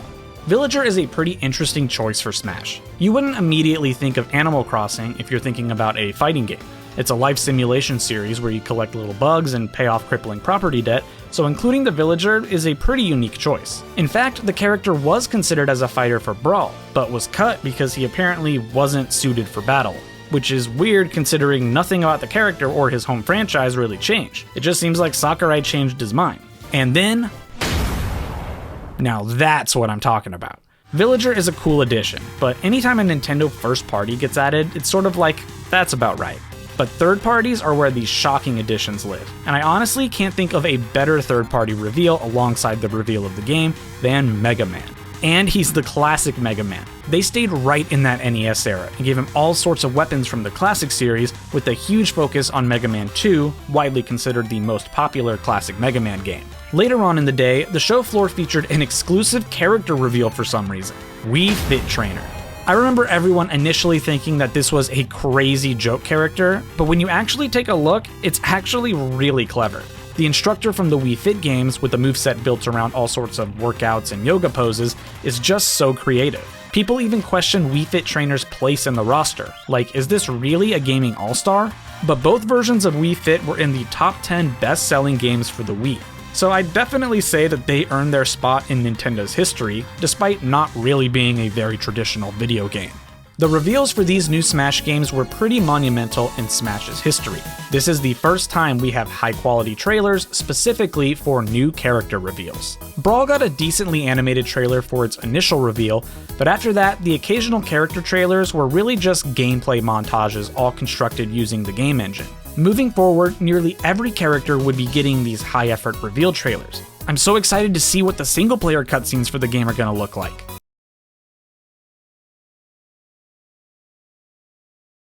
Sakurai has gone on record really beefing with the idea of cutscenes in games, or rather, those cutscenes being posted online. For Brawl's Subspace Emissary, he felt that they were a reward for playing through the campaign, and that reward lost its magic when the cutscenes were just uploaded to YouTube. So this time around, no cutscenes and no single-player adventure. But the resources that would have gone towards single-player cutscenes instead went to these grandiose reveal trailers. So while I heavily disagree with his reasoning, I'm totally okay with how things panned out. The reveals just became these giant events that the internet collectively participated in. They were truly something special. At this point, Sakurai would begin posting on a special Miiverse community with a new screenshot every weekday. Sometimes these would just be fun images to look at, but occasionally they would give us a look at stages, items, costumes, and even reveal returning veteran fighters. During a Nintendo Direct held in December 2013, a new fighter was revealed: Rosalina and Luma. Debuting in Super Mario Galaxy, Rosalina was met with crazy popularity, so it felt very obvious to include her in the game. To this day, many wonder how Rosalina and Luma could function on the 3DS, but the Ice Climbers couldn't. But the reasoning is actually pretty simple. With the Ice Climbers, the second climber is essentially a CPU fighter who will work in tandem with you, but also occasionally act on its own, and being a CPU fighter requires additional calculations for the game to do. For Luma, there is no CPU factor. Luma is simply an extension of Rosalina, acting only based on player input. Rosalina and Luma do fill the 2-in-1 fighter role in place of the Ice Climbers, so I think it worked out okay based on the position that Sakurai was in. In February 2014, another Direct was held that revealed Little Mac, the first character to ever be promoted from Assist Trophy to full-on fighter. The recent reboot of the Punch-Out series brought Little Mac back to the forefront of Nintendo games, so now was the perfect time to develop a whole moveset. He also got a significantly fresher cut. I mean, just look at how dirty they did my boy back in Brawl. All this information was pretty much drip-fed to fans over nearly a year, but all that would change in April. A 40-minute dedicated Smash Bros. Direct that gave us a ton of information about the games. Technical specs, particularly about the 3DS version, showing off new items, assists, Pokemon, and stages. There were also hints about the two versions connecting with each other, though they left that information fairly vague. They also specifically discussed changes to the returning characters and showcased the new fighters in depth. And this Direct ended off with a brand new reveal: Charizard. Another victim of the 3DS hardware limitations, Pokemon Trainer was no longer in the roster, and Charizard went rogue, becoming a solo fighter in Smash 4. While I definitely missed Pokemon Trainer, I think Charizard being his own character made for a pretty good compromise. But they wouldn't put a whole trailer together just for a returning fighter. Well ahead of Pokemon X and Y's release, Sakurai already earmarked a slot for a new Pokemon from the next generation, and he ultimately selected Greninja after meeting with the developers and taking an early look at Pokemon's next games. In fact, Greninja's Smash Bros. Inclusion and moveset were based solely on concept art and a basic rundown of the character. So it's actually pretty lucky that they went with a Pokemon that ended up being the most popular in the world. While this direct was big, they pulled out their big guns later that summer during E3 2014. Starting out, they revealed the Mii Fighters with such a fun video of Iwata and Reggie fist fighting each other. While this era was kind of disappointing for Nintendo, these elements of their digital events really felt magical, and I kinda hope they bring back this charm more in the future. Sakurai mentions that Miis were actually considered as fighters in Super Smash Bros. Brawl, but at the time it didn't feel right for them to be punching and kicking. I've always found this weird. Miis were on so many different Wii titles doing so many different actions that it actually felt like they were very obviously missing from Smash. I mean, they literally box in the game that comes with your Wii. What more evidence do you need that they can fight? Luckily though, this tune changed because now we have 3 flavors of Mii: Brawler, Sword Fighter, and Gunner. You can use any Mii created in the Mii Maker as the basis for each fighter, and they're even further personalized within Smash. Not only can you change their cosmetics, but their height and weight, equipment, and even their special moves are all fully customizable. Oh, this is just so good, sweetie. We're gonna put this right up here on the fridge. This wasn't the only reveal during this segment. Iwata pulls out of his pocket a little Mario figurine, scans it into the game, and it proceeds to beat the shit out of Reggie. This is the grand reveal of Amiibo, Nintendo's foray into the Toys to Life market that promised a variety of features across many of Nintendo's games, debuting with Super Smash Bros. With Amiibo, you can scan in a character and customize it. These can then be scanned in as a fighter to play during a Smash match. The Amiibo will start out at level 1 and will actually level up and learn from the fighting strategies of their opponents. And functionality aside, Amiibo at the very least are some cool figurines to collect. You can buy your favorites, train up your mains, or buy literally every single one. But no one would be financially irresponsible enough to do that now, would they? At the back end of the digital event, we got another Smash Bros. Reveal, Palutena from Kid Icarus. Pit's modern redesign in Super Smash Bros. Brawl resulted in inspiration for a whole soft reboot led by Sakurai himself, Kid Icarus Uprising. Uprising made Palutena into much more of an active character, and as a result, she had far more to pull from for her Smash Bros. Incarnation. And I just gotta say, her reveal trailer is badass, with this anime-style battle between Link and Pit before Palutena interferes. The trailer also ends off with Dark Pit, a new character created just for Uprising, and at the time, we weren't really sure if this was just a cameo. But this was technically Dark Pit's reveal as a fighter too. They just wanted to keep us guessing, I guess. Later on in the day, Nintendo held a developer roundtable in which Sakurai would dive a little deeper into these new Smash titles. But they also did the unthinkable, a secret reveal. I have no idea why they would save the Pac-Man reveal for the little panel that was technically behind closed doors. This would have been huge to see live as part of their digital event. I mean, it wasn't as high effort as the other 2 trailers, but saving it for the event and just throwing the reveal on YouTube a while later was just a really strange decision. But regardless, Pac-Man joins the fight. Now this was kind of expected, with Bandai Namco developing the game and owning Pac-Man, but it's still such a treat to see. And using the classic Pac-Man design rather than some of the more modern stuff just feels right. This is the Pac-Man that everyone thinks of, and that's definitely the guy that should be in Smash. Sakurai also gave a breakdown of custom moves. We got a bit of a peek at customs during both the Mii Fighter and Palutena reveals, but it wasn't fully clear what was going on and the extent to it all. However, in this we finally learned that every character will have custom moves. Rather than just the standard 4 special moves, each character has an additional 2 variations of these moves for a grand total of 12 each. But once we got the game, these custom moves turned out to be a little underwhelming. So many of them boiled down to very basic archetypes. Projectiles that are big and strong but very slow, or projectiles that are tiny and weak but very fast. Or they would just randomly plop an element onto a move, like wind or electricity or the ability to bury. No doubt some of these custom moves were neat. Characters like Palutena or Mega Man could get nearly an entirely different moveset using custom moves. And then there's Donkey Kong, who was just a total issue. And the worst part is that these aren't available from the start. You have to unlock nearly every custom move by playing through the game, which doesn't sound that bad until you realize that once you unlock a custom move, it doesn't get removed from the pool of possible rewards. So you can get duplicates of the exact same move, making it an unbelievable time sink to get all of these. I managed to finally get all of the custom moves on Smash for 3DS, and fortunately, anytime I wanted custom moves on my Wii U, I could just transfer a fighter over, which was a blessing because I'm not going through that hell twice. But even this wasn't all Nintendo had up their sleeves, because later on in the day they held the Super Smash Bros. Invitational, featuring professional Smash Bros. Players and commentators competing in this brand new game. This was huge. Nintendo was not only acknowledging, but full-on endorsing the competitive Smash scene, which was a total 180 from their behavior just a couple years prior. In July, a new reveal trailer dropped. Not only did this confirm the return of Captain Falcon, it also revealed the brand new fighters Lucina and Robin, both from Fire Emblem Awakening. It's since been revealed that Lucina was initially going to be an alternate costume for Marth, however, they wanted to give her different attributes, and so ultimately she became her own fighter. Robin is the player avatar in Awakening. While a totally customizable character, the appearance and name in Smash is the default. Awakening was a sort of final gambit for the Fire Emblem series, and it performed really well.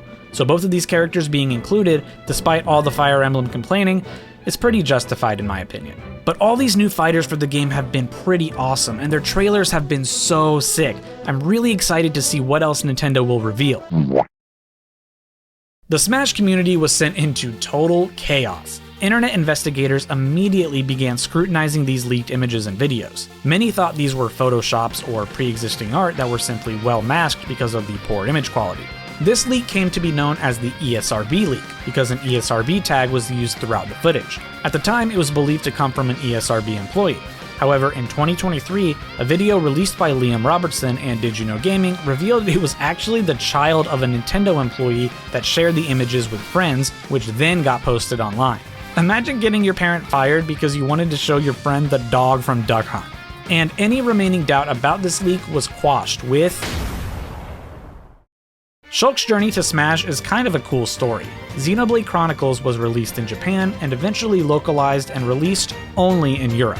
Many Nintendo fans were dying for this game to be released in North America, and eventually they started an online campaign called Operation Rainfall, letting Nintendo know they wanted 3 specific Wii games to be released in North America, with Xenoblade Chronicles among them. This would eventually happen, and it was perhaps this enthusiasm that showed there was a passion for this character.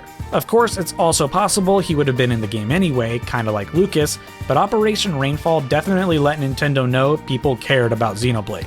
After a little demo of the 3DS version, which I grinded the hell out of personally, the game officially released in September 2014 in Japan and October almost everywhere else. But the news wasn't done, because at the end of October we got the Smash for Wii U 50 Fact Extravaganza, a full half-hour presentation highlighting the Wii U version, how it differs from the 3DS version, and all sorts of little features. It was actually revealed that this version of the game has the most controller options in the franchise, including the GameCube controller thanks to an all-new GameCube controller adapter, and the 3DS by connecting it to the Wii U. And of course, there were some surprise announcements. Now, I get that they wanted to keep some reveals for that awkward period between the 3DS and Wii U releases just to hype up the second version, but it's just so funny for them to formally reveal Junior and the Koopalings after the game's already out. However, there was a genuine surprise at the end.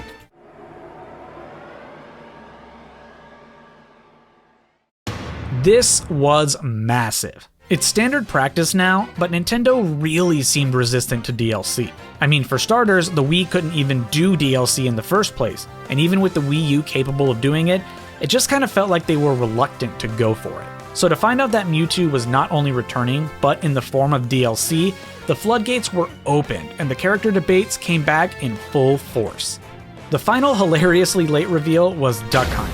It's such a shame that this one wasn't a surprise reveal, because I absolutely adore Duck Hunt as a fighter. Combining not just Duck Hunt, but some of Nintendo's other NES Zapper franchises into a single retro fighter is just sick. And then throw in that some of the attacks technically come from a magical god NES Zapper user outside of Smash, like this is peak Smash creativity.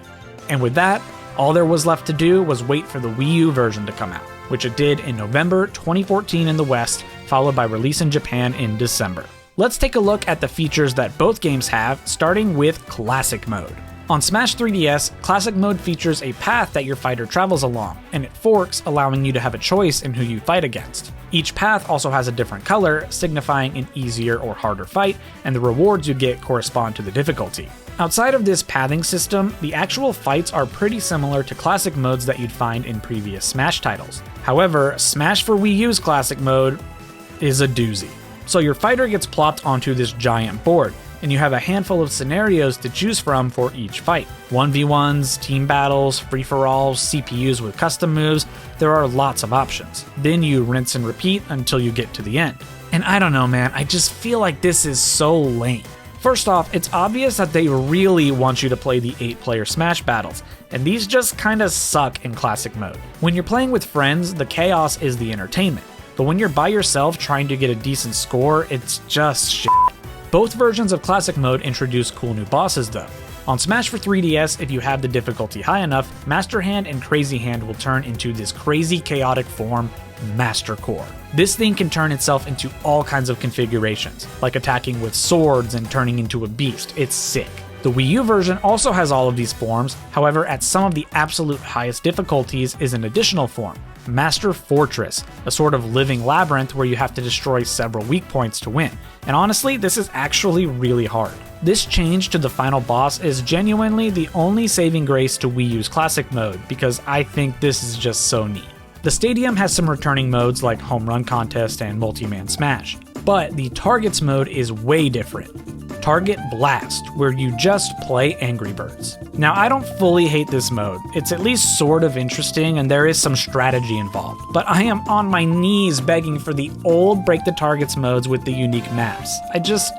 I miss them so much. And then there's Trophy Rush, a mode where you destroy falling blocks to build up a fever meter, and when that meter is maxed out, you get an onslaught of gold, trophies, and customs. This is one of the modes I use to grind out custom moves, and I kind of have a soft spot for it.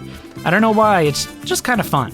The trophies themselves are pretty cool too. They follow the same trend of the 3DS version focusing on handheld properties and the Wii U version focusing on console ones. They also feel way more elaborate and detailed this time around. I don't know, these sort of set pieces, they're just really cool.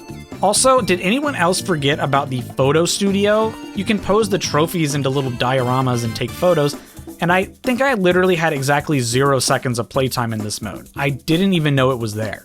Both games have exclusive modes that were built for their specific platform, so let's start with Smash for 3DS and its mode, Smash Run. This mode is just awesome. Everyone picks their fighter and it gets dumped into a gigantic map. As you explore this map, you defeat enemies and find rewards that buff your various stats, but if you get KO'd, you take a hit on your stats. After 5 minutes of collecting these buffs, everyone participates in a final contest using what they earned. Sometimes these are just fights with a specific theme, like explosives or mushrooms, but then others can be a race, either determined by speed or by jumping power. It's a really fun twist on the Smash formula, and it really excels by letting you all run around a gigantic arena, each on your own individual screen thanks to the 3DS. It's also pretty interesting to see how elements from Subspace Emissary, Brawl's adventure mode, basically got recycled for use in this mode, except you fight actual video game enemies this time. Smash Run was inspired by the City Trial mode from Kirby Air Ride, where it had the same basic principles of buffing your stats, you just did it in the context of a racing game. Smash 3DS also has Street Smash, a mode linked to the 3DS Street Pass mode. People met using Street Pass get represented by these little tokens, and the goal is to knock them all off the table to get rewards. You can still experience this mode in practice, but you'd be hard-pressed to match with any actual opponents because no one is using Street Pass anymore. Over on the Wii U, we have Smash Tour. In this mode, you play as a Mii in a board game where you collect stat boosts, items, and fighters. You can run into other players on the board, and if that happens, you end up fighting them, where fighters can be gained or lost depending on the performance in the match. After collecting your fighters and stat boosts, a final battle takes place, similar to Smash Run, where all sorts of different themes can happen. And I don't really think I need to say it, but this mode is just boring. Like they kinda just made worse Mario Party, which at that point, just go play Mario Party. I guess I can see booting this up occasionally, but I don't know, I just feel like if you're already playing with friends, you can come up with your own wacky rules as a group better than a pre-made mode can. Booby! Smash Wii U also has Special Orders, which comes in 2 flavors, Master and Crazy. In Master Orders, you ante up some gold in order to compete in a Smash match of varying rules and difficulty in an attempt to win the rewards listed on the ticket. In Crazy Orders, you try to complete as many orders in a row while carrying over your damage from each previous round. You also have a timer, so even if you can make it far, you're still limited by the time. The goal of this mode is to complete as many turns as possible before taking on Crazy Hand at the end, with more turns resulting in higher HP for Crazy Hand. These modes are fine, I guess, like they're kinda cool, but it's not something I'm going to invest a ton of time into either. The online got a pretty sizable rework as well. Aside from playing with friends, the random matches are now split into 2 modes, for fun and for glory. So first let's take a look at your average for fun match. For Fun mode puts you in a 2-minute long 4-player free-for-all or a doubles match on nearly any stage with items on. But because 3 to 4 people were involved, and with the poor quality of Nintendo Online in general, these matches were always so laggy that you could genuinely barely play sometimes. For Glory is a more serious mode, where you can play doubles, free-for-alls, or 1v1s without items only on Final Destination. I think Sakurai took this meme a little too seriously. However, exclusively playing on Final Destination would get boring visually really quickly. So they also added a brand new feature to the stages, Omega Forms. Every stage now has a Final Destination variant with no hazards or platforms. This way you can play on every stage and enjoy all of the music and visuals that comes with Smash while still playing in a more serious format. This feature was so neat. While the competitive scene absolutely plays on more than just Final Destination, it was cool to not only have some recognition, but get a whole dedicated game mode to play on. Both of these games received regular online updates, which is the first time in the series that this has happened. These updates would encompass a lot: fixing glitches, balancing characters, adding some additional features, and even expanding the number of stages that were available in 8-player Smash. And many of these updates coincided with downloadable fighters. During a Nintendo Direct in April 2015, Mewtwo was officially shown off in-game for the first time. You could call this his reveal trailer, despite technically being revealed months prior. But if you purchase both versions of the game, you could receive Mewtwo for free, and then 2 weeks later, anyone could buy him.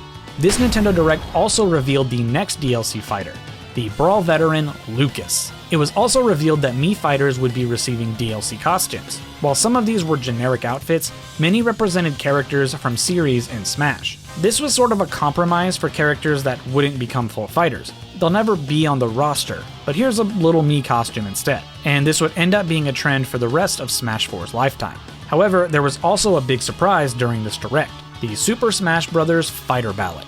This was a form that anyone in the world could fill out to request a character be added to the Smash Bros. Lineup.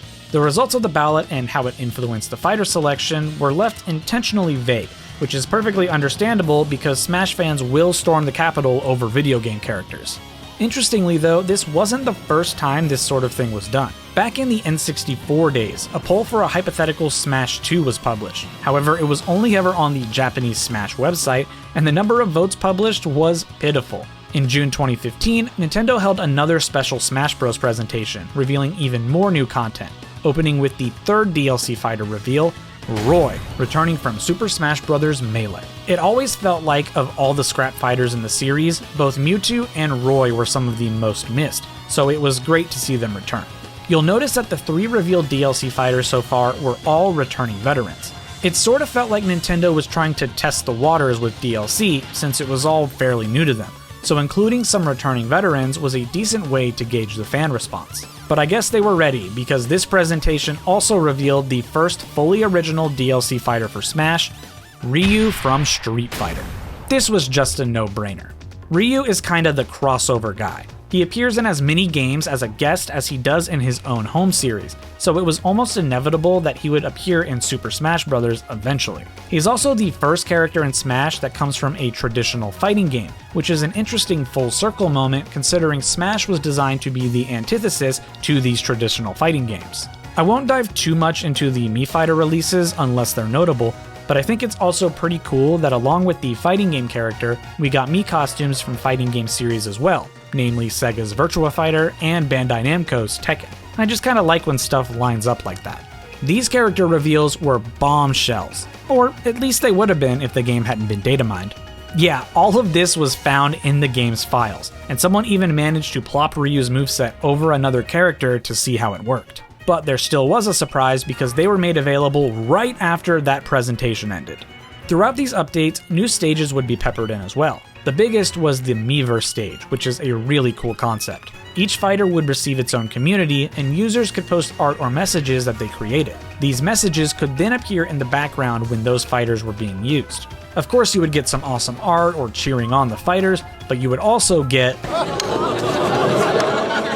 stages from Smash 64 were added, pirate ship from Brawl for some reason, a really cool Mario Maker stage, and they also put the Duck Hunt stage on the 3DS unexpectedly. During a Nintendo Direct in November 2015, a huge character was revealed: Cloud Strife. I mean, this is it. This is like the biggest character that they could have gotten. Cloud Final Fantasy. That's the guy. Final Fantasy is such a huge franchise, with so many beloved characters. I guess it was actually a tough decision on which Final Fantasy character they were gonna put in the game. But let's be honest, if there's one Final Fantasy guy that should be in Smash, it's Cloud hands down. And finally, in December 2015, we had the final video presentation for Smash for 3DS and Wii U. And boy, did they have a lot to show us. They open up with a cinematic that reveals Corrin, the avatar from Fire Emblem Fates, is a brand new fighter. Which is not surprising. This is Nintendo's game, so of course they're going to use at least one DLC fighter to advertise something. This Smash reveal is actually the very first time we learned this character's English name. Up till now, we only knew them as their Japanese name, Kamui. And then we get one final fighter announcement, the final character of Smash 4. Yeah, this one was controversial. Bayonetta was certainly a popular enough character, but so many people had their doubts. Standing shoulder to shoulder with other DLC fighters like Ryu and Cloud, Bayonetta just kinda sticks out. When you consider the other characters that had more enthusiasm and these big campaigns online for the fighter ballot, it really kinda makes you scratch your head that they chose Bayonetta. And it also doesn't help that Nintendo clearly had a vested interest in Bayonetta as a franchise, becoming its publisher in order to make it exclusive to Nintendo systems. Interestingly, they made a point of saying that Bayonetta was the #1 pick over in Europe, and was in the top 5 for North America. And among the, quote, realizable characters, she was first worldwide. Nintendo was being very careful with their words here, and many people started to think maybe the ballot was rigged. But let's put a pin in that for now, because we'll come back to it.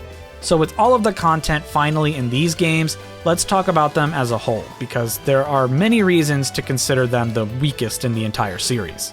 The idea of doing 2 versions is incredibly unique, but the problem is that they kind of had to split focus on 2 games instead of 1, which sadly just makes both games kind of feel half-baked. Like if they could have just made the Wii U version, I feel like the experience as a whole would have been a lot more polished. Even the actual gameplay of both versions was held back because of the 3DS version. Sakurai described the tempo of the game as somewhere between Melee and Brawl. Not too fast, not too slow, but kinda in the middle. The problem is that in some areas, the game is even slower than Brawl, particularly in the knockback. In order to make characters flying across the screen readable on the teeny tiny 3DS, they had to slow it way down, which really makes the actual matches suffer on the Wii U version since the gameplay is identical. I will say though, the 3DS version has some amazing stages. Battling through essentially an entire playthrough of Kirby's Dream Land inside of a Game Boy is so cute. I love the Pac-Man stage with the ghosts and pellets as interactables, and I actually cannot believe it took this long to get a Rainbow Road stage.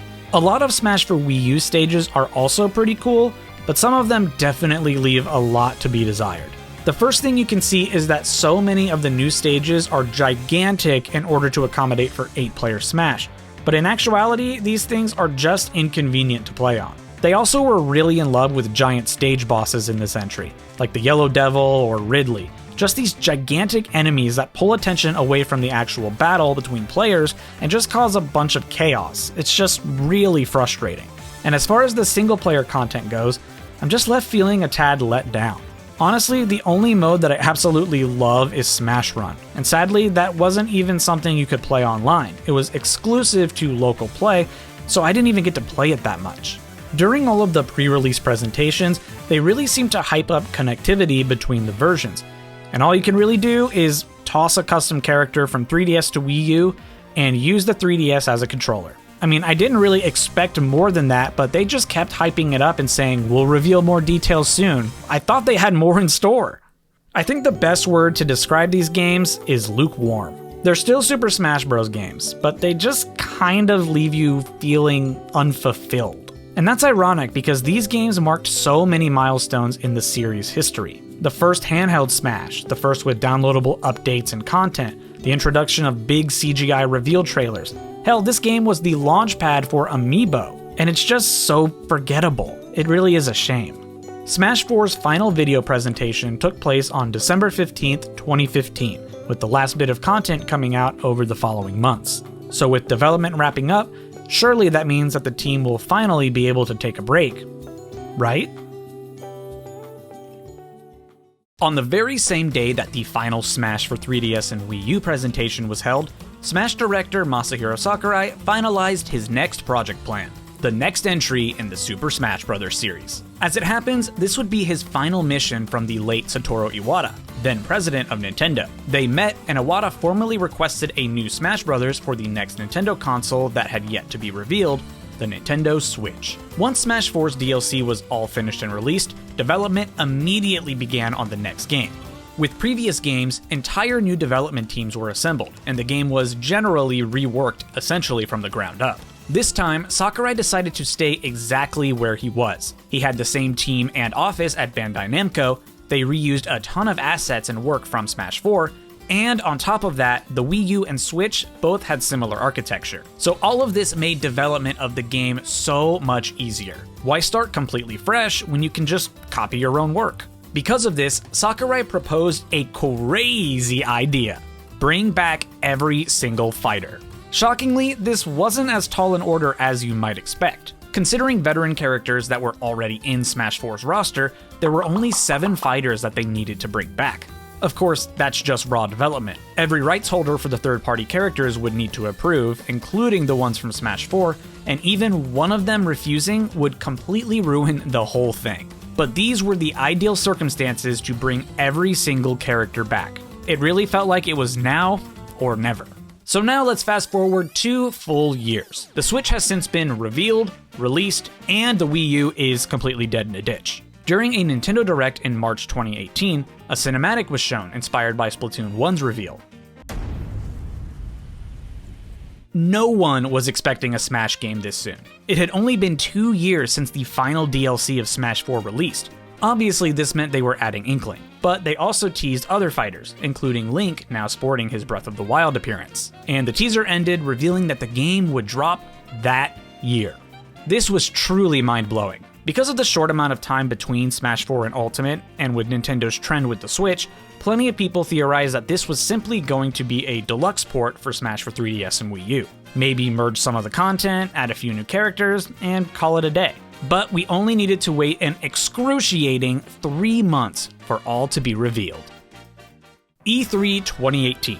By this time, we're all used to Nintendo hosting their own live streams to show off their most exciting plans. And this year, it was a whopping 42-minute stream, and 25 of it was dedicated to the new Smash game. Sakurai pops up, says, "What's up, guys?" and with very little preamble, hits us with a montage of Smash characters along with the number that corresponds to their reveal order. We get a nice look at Breath of the Wild Link, an all-new Zelda design. Ice Climbers are back. Pokemon Trainer. At this point, it starts to dawn on us. Are they doing what we think they're doing? Oh yeah, they are. I still struggle to put into words how crazy this reveal was. Seeing every character back to back to back, the slow realization into full confirmation that literally everyone is indeed here. So much of the conversation around past Smash games not only included brand new additions, but also wondering which veterans would make a return or get cut. And that latter half of the conversation is now completely eliminated because everyone is returning. It really hit home for me when I saw Pichu was back. The joke clone rat that damages itself is back. If you weren't able to watch this live or somehow got spoiled before you saw it, I am so sorry. I literally still get chills watching it to this day. It was almost unbelievable. After the big reveal, they showcased a ton of information. Different information for various characters would now be displayed on the Battle HUD, for example. Final Smashes were reworked, being fast and ferocious so they didn't interrupt the flow of battle too much. Some assist trophies can now be damaged and KO'd, getting them off the field and adding to the score of whoever dealt the final blow. And then some of the information was just so minor that it almost didn't need to be mentioned. Did you know Pikachu Libre is a girl? Next, they showed off Echo Fighters, a new classification for clone characters, where you have an original fighter and then an Echo, who's built off of the original character but has some differences. To me, Echo Fighters always felt like a very clever branding thing to get fans to shut up. Clone characters have often been a big point of debate online, with many saying clone characters stole other character spots. Like, oh, Rayman didn't get in because Sakurai had to put in Dark Pit. That thought process is pretty silly, but the labeling of Echo Fighters and having a whole dedicated section addressing it really felt like Sakurai sitting us down and saying, okay, listen, you're wrong, here's how it works, now please, shut up. Anyway, they used Echo Fighters to reveal Daisy.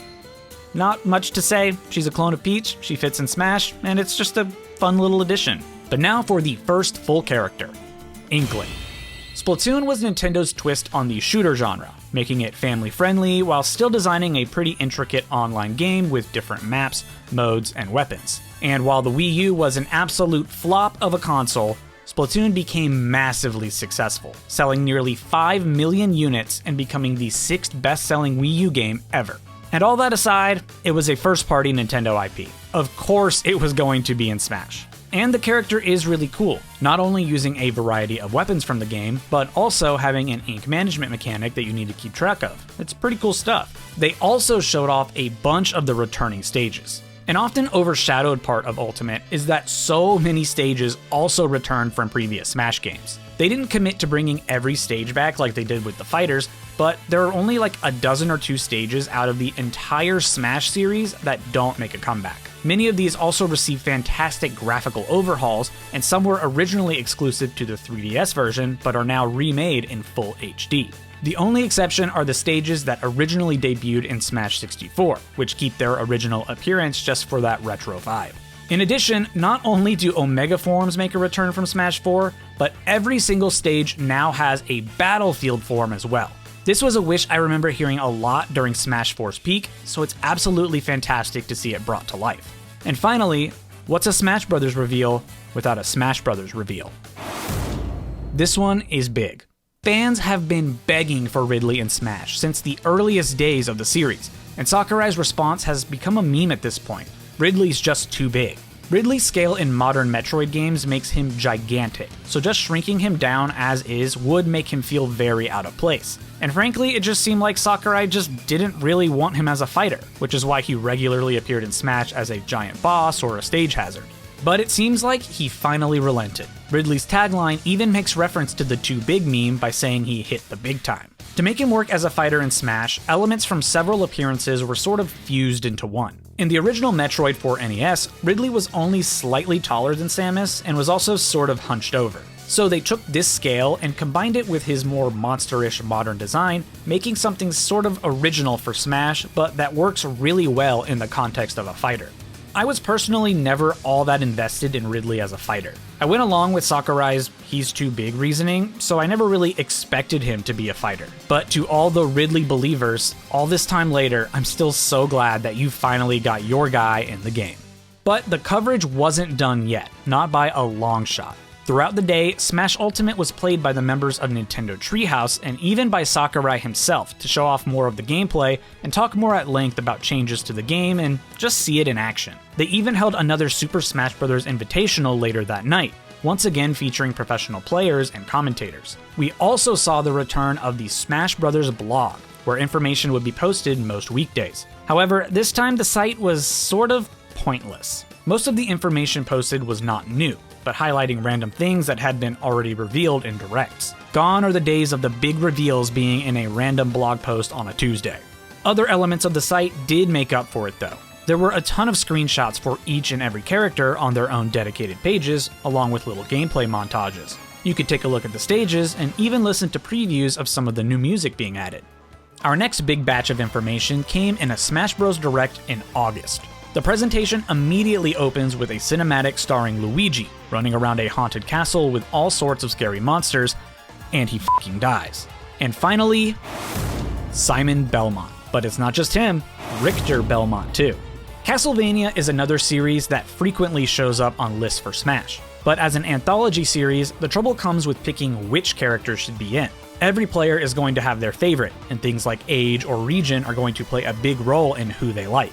Sakurai apparently considered Alucard as the Castlevania fighter, who is far and away the most popular protagonist among Castlevania fans. But he ultimately went with Simon and Richter. They were the safer bet, covering several eras of Castlevania games, and even those unfamiliar with modern Castlevania would probably still recognize them. And let's be real, it would just feel a little wrong if the Castlevania fighter wasn't a Belmont.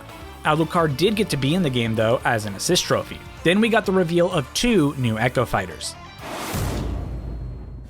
Chrom was previously considered for Smash for 3DS and Wii U, but Robin was ultimately chosen because Chrom didn't feel distinct enough from the other Fire Emblem fighters. But Echo Fighters offer a solution for this, so here he is, an Echo for Roy, except he stole Ike's up special.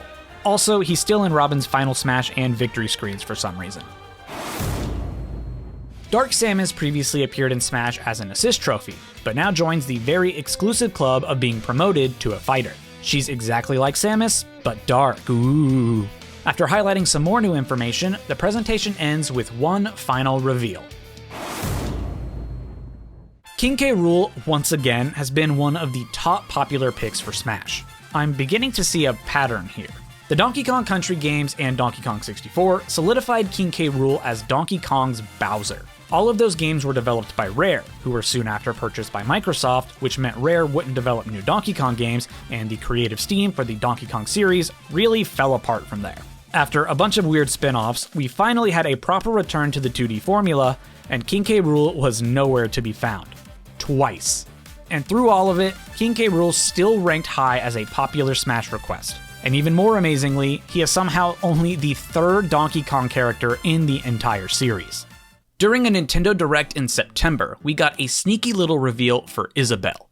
It didn't seem like a Smash reveal at first. It seemed like it could be a reveal for a new Animal Crossing game for the Switch, but turns out it was both.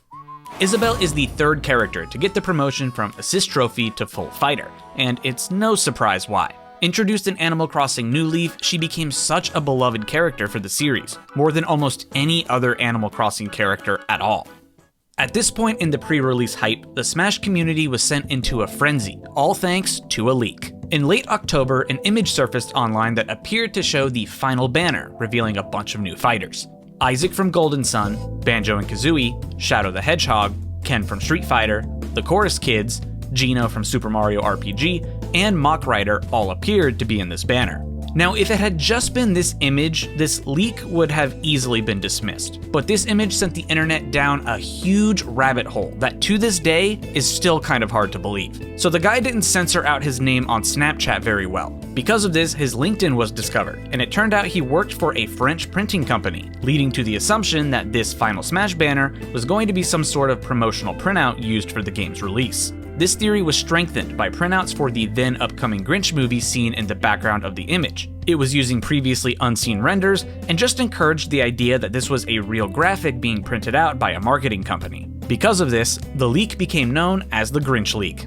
The Grinch leak also ran counter to the information that was being shared by a well-known and reliable leaker named Vergaben. They were saying that the Grinch leak was completely fake, and that there were only 2 characters remaining. Ken from Street Fighter, and Incineroar, a Pokemon. A Smash Ultimate civil war then erupted. Team Vergaben or Team Grinch. It would all come down to one final Smash Ultimate Direct on November 1st. Both big leaks had Ken being revealed, and I always thought this was kind of funny that even after the Direct began and a fighter was shown, we were still wondering which leak was real. But then... So there you have it. Grinch leak was indeed fake, and Ken and Incineroar are our final 2 characters. I've always found Ken to be a great addition to the roster.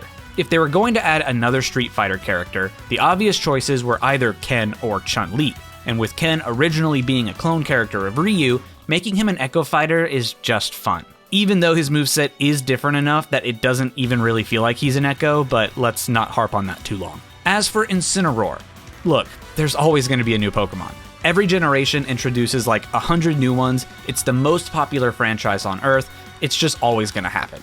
But with Incineroar, he goes a little beyond just another Pokemon. His design for Pokemon Sun and Moon comes from professional wrestlers, and in Smash, that idea is taken and applied to his entire moveset. Like if this moveset was placed on a random wrestler character, there's a good chance you wouldn't even recognize it came from a Pokemon. So while on paper, another fire-type starter Pokemon is a little boring, I think the wrestler motif more than makes up for it. But of course, they weren't done. While DLC came as a bit of a surprise back in Smash 4, this time around it was just kind of expected. Nintendo was very clearly all in on DLC based on their other games, and if any game should have DLC, it's Smash. And because everyone is here, every single DLC fighter is going to be a brand new character never before seen in Smash. And this time around, it's far more organized. In Smash 4, DLC felt like they almost didn't plan it out from the beginning and just kind of threw it in halfway through development. This time they announced 5 DLC packs included in a whole Fighters Pass, and each pack comes with a fighter, a stage, and relevant music. And then just for fun, they threw in a bonus DLC fighter. What the hell? This isn't even one of the Fighter Pass characters. They just threw Piranha Plant at us as a free early adopter character that you could then straight up purchase later on. Plant is certainly a weird character, but at the same time, I think having a Mario enemy as a fighter isn't altogether that surprising. But I don't think I also would have predicted Piranha Plant as who they went with. They also held demos for the game leading up to the release, at Smash tournaments and Nintendo events, but also at just random malls across the country. I was lucky enough to play it ahead of time, and it was honestly just so much fun to be at an event for an upcoming Smash game and get to try it out. And that was it. The final pre-release direct was completed, and all we had left to do was wait for the game. There would be no more announcements or reveals. Literally the day before the game was set to release, the Game Awards took place, and unbeknownst to anyone, the first Fighter Pass character was surprise revealed at the event. Joker from Persona 5. Absolutely insane reveal. Both the character they chose to show and where they chose to reveal it as well. Super Smash Bros. Ultimate released worldwide on December 7th, 2018. So let's dive into everything the game has on offer, starting with single-player content. Everything you'd expect is here. However, the biggest change in single-player rests in Classic Mode. In previous entries, Classic Mode was a little more generic. Smash 64 was always the same. Melee and Brawl followed the same pattern for each playthrough, but randomized the characters used, and Smash 4 was a mess. This time, each character has their own dedicated Classic Mode route that is always the same, but it's tailored specifically for them, filled with references to their games or following a general theme designed for that character. Luigi's Classic Mode has him fight a bunch of scary themed battles, based on Luigi's Mansion and Luigi's scaredy cat personality. Peach gets her revenge and fights villains and characters that would kidnap her in her home series. Mega Man fights characters that represent the Robot Masters, the bosses that Mega Man needs to defeat in his games. Wolf's route is based on veterans who, like Wolf himself, were cut from the roster in Smash 4. Each and every route is like this. Some are better, some are worse, but as a real reference guy, I absolutely love that this is the direction they took Classic Mode, because I feel so much more engaged in battles that feel relevant to the character I'm playing as. Or at the very least, I can point at the screen and go, "Yo!" Another update down the line introduced a VR mode to the game, using Nintendo Labo, which is pretty wacky. The caveat here is the available stages are pretty limited, and you can't play with items or final smashes. And you have to play like this the whole time. It's mostly a novelty, but it's still kinda cool to experience. Apparently, before the Labo VR kit even existed, Sakurai included the possibility of a VR mode in his project proposal for Ultimate, so it's pretty neat that it ended up working out. Versus mode has quite a few changes implemented. Most obvious is the sheer number of stages. The base game comes with over 100 stages, just shy of double the final amount in Smash for Wii U's final total. They also introduced a hazard toggle, which was my biggest complaint in previous entries. It's just not fun playing against the Yellow Devil. Another new setting is the inclusion of a final smash meter, which, to be fair, is available in pretty much every mode. Now, instead of a smash ball being the only way to get your final smash, a meter below your damage can be charged, giving you a weaker version of your final smash. I think the idea here was that these could be like super moves in traditional fighting games. And I like the concept, but in execution, things just don't really work out. While the final smashes were technically made weaker across the board, they weren't balanced all too carefully. So while some do feel very nerfed, others are still insanely strong and proportionally even stronger compared to the weak versions. They also introduced multiple brand new modes. First is Stage Morph. You get to select 2 stages, and at random points throughout the match, the stage you start on will transform into the second stage, and then back again after a while. Another new mode is called Squad Strike. Each player selects a roster of characters to battle with. You can either play in one continuous fight, play each matchup as a round but you keep your surviving characters, or play each round without keeping characters and the player with the best score at the end wins. And there's Smashdown, where both players have access to one full roster, but after each match, those characters can no longer be selected. Both of these new modes are awfully close to side events and modded modes that the competitive Smash scene has had for years. Despite Nintendo and Sakurai very aggressively ignoring the competitive scene for so long, it's pretty likely that they've actually been paying attention. Online was also pretty heavily reworked. This time there are no preset game modes. Now you set your own preferred rule set, and matchmaking will attempt to match you up with players who are using a similar, if not exact, rule set. Or you can turn off preferred rules and just be at the mercy of whoever the game decides to put you with. Online also has a very loose ranking system, known as Global Smash Power. This gigantic number is basically your score with each character. The game will match you up with people that are roughly the same score as well in an attempt to keep everyone in a similar skill range, regardless of the rule set you're queued for. There is also a higher rank threshold, known as Elite Smash. The minimum number for this isn't really known within the game itself, but after the GSP requirement is met, you hit Elite Smash with that character, and you can only queue against other players who are also in Elite Smash. It's definitely nothing like a ranked ladder system in other games, but it's nice that there is a loose system in place, especially because there are so many different ways to play Smash. The final section of the game to talk about is Spirits.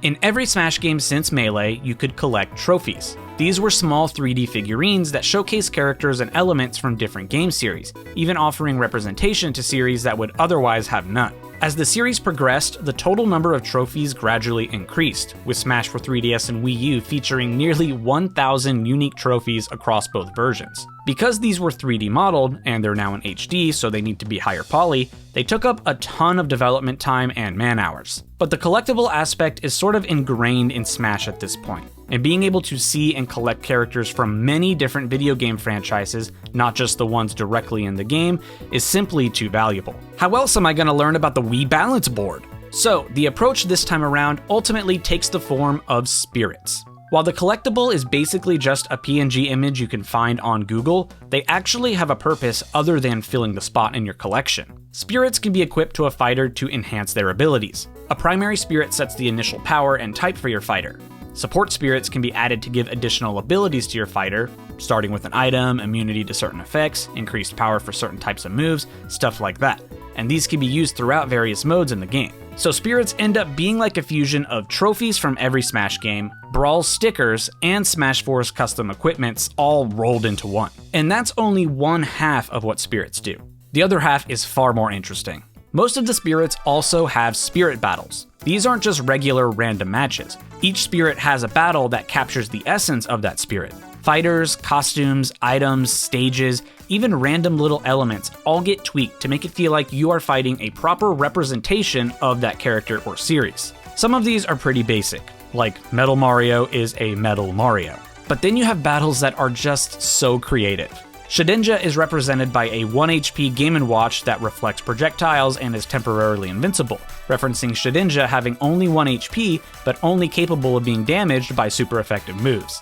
Ness's father is represented by an invisible snake, because Ness's father literally never appears physically in Earthbound and is only ever spoken to over the phone. The Geno battle features characters representing the entire party from Super Mario RPG, each with abilities and items that come from their appearance in Mario RPG.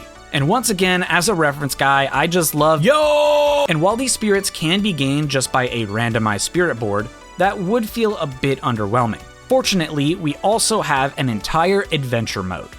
Sakurai wanted to include a fun single-player mode, and everyone of course always brings up Subspace Emissary. But doing another Subspace mode using the roster size of Ultimate is essentially an impossible task. Crafting a story that makes sense with cutscenes that highlight every character using twice as many characters as Brawl is simply a recipe for disaster. Especially when Brawl's story was already just run, fight, bad guy at the end. And that doesn't factor in making unique platforming levels, enemies, bosses, and all the little things that come with an adventure mode like that. Ultimate's adventure mode is called World of Light and focuses entirely around spirit battles. A new enemy, Galeem, along with an army of Master Hands, pose a threat to all of the fighters of Smash. Galeem activates his Kamehameha and eliminates every single fighter with one exception: Kirby. Galeem also eliminates the other non-playable characters, and all of these are scattered across the world, which is the plot context for the existence of spirits. Then of course there's an enemy of darkness, Darkon, and you end up needing to defeat both to fully complete the game.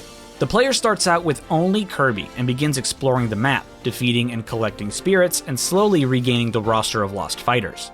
As a story, it's far more vague than even Subspace Emissary was. But it's a cool concept and plays into the idea that these characters and battles take place inside of someone's imagination, a factor that has always been a part of Smash. But actually getting into a playthrough of the mode, the cracks start to form. Doing 100 spirit battles all in a row makes everything sort of blend together.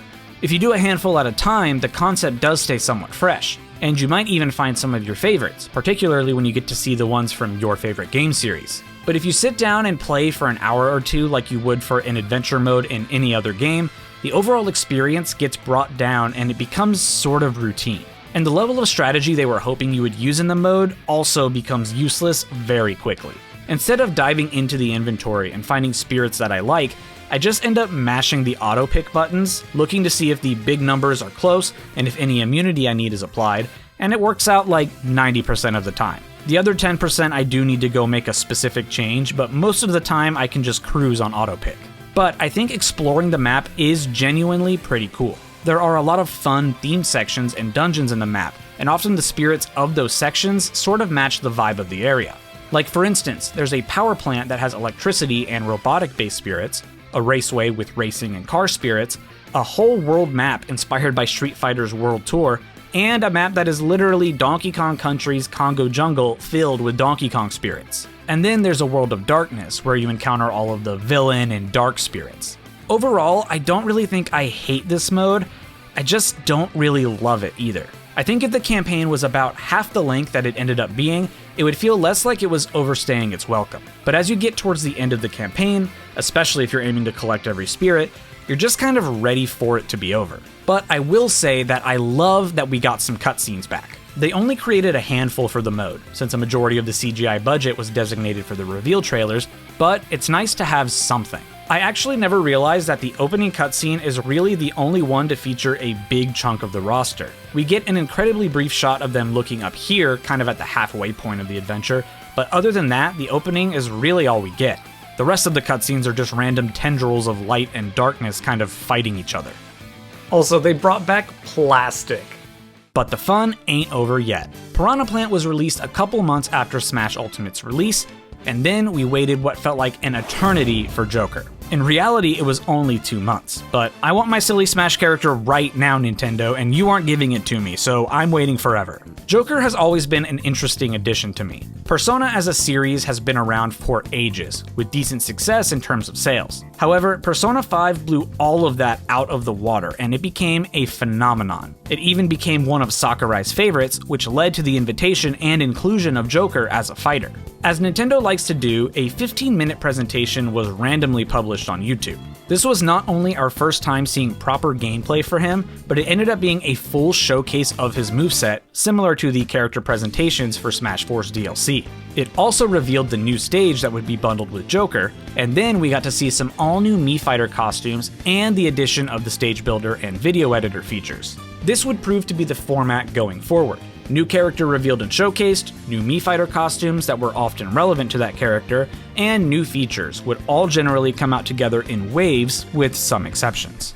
E3 2019 brought 2 character reveals, opening first with Hero from Dragon Quest. This series is often considered the father of Japanese role-playing games. Literally dozens and dozens of series would not exist today if it weren't for Dragon Quest's influence. And for a game that's so influential, it's pretty strange that it hadn't been in Smash before now. And of course, it was an ample opportunity to advertise the latest installment on Nintendo Switch. To make up for lost time, so much of Dragon Quest history was crammed into Smash. 4 different heroes from some of the most beloved games, the rest of the heroes living in the final Smash cutscene, spirits, Mii costumes, they went all out celebrating Dragon Quest. When it came time to showcase Hero, things were a little different. Apparently, the production cost for the Joker showcase was unexpectedly high, so Nintendo suggested instead that Sakurai just sit down, talk to a camera, and literally just showcase the character by playing the game. So that's exactly what he did, and what he would continue to do all the way through the end of Ultimate's life. And honestly, I gotta say, I prefer these. The Joker showcase was engaging and well edited, but something about having the director sit down, play the character, and just talk about it was far more enjoyable to me personally. The second character revealed at E3 was... Banjo and Kazooie have been requested since literally the first Smash Bros. Game. They were an essential part of the Nintendo 64's library, to the point that they were literally on boxes and advertising right alongside Mario. But then Microsoft purchased their developer Rare, and Banjo and Nintendo were separated for decades. So to see them in Smash after years of hoping, the Baron Bird finally returning home, it was just magical, and my personal favorite character that I wanted to join the roster, so to this day, I am thankful that it happened. Our next character was revealed the same day that Sakurai presented Banjo, Terry Bogard. Welcoming a brand new fighting game character is huge, since really all we had before this was Street Fighter. I also think it's funny how Sakurai had to give a history lesson about this character and series, knowing how many fans wouldn't immediately recognize Terry. But taking a step back, it's definitely clear he's deserving of a spot on the roster.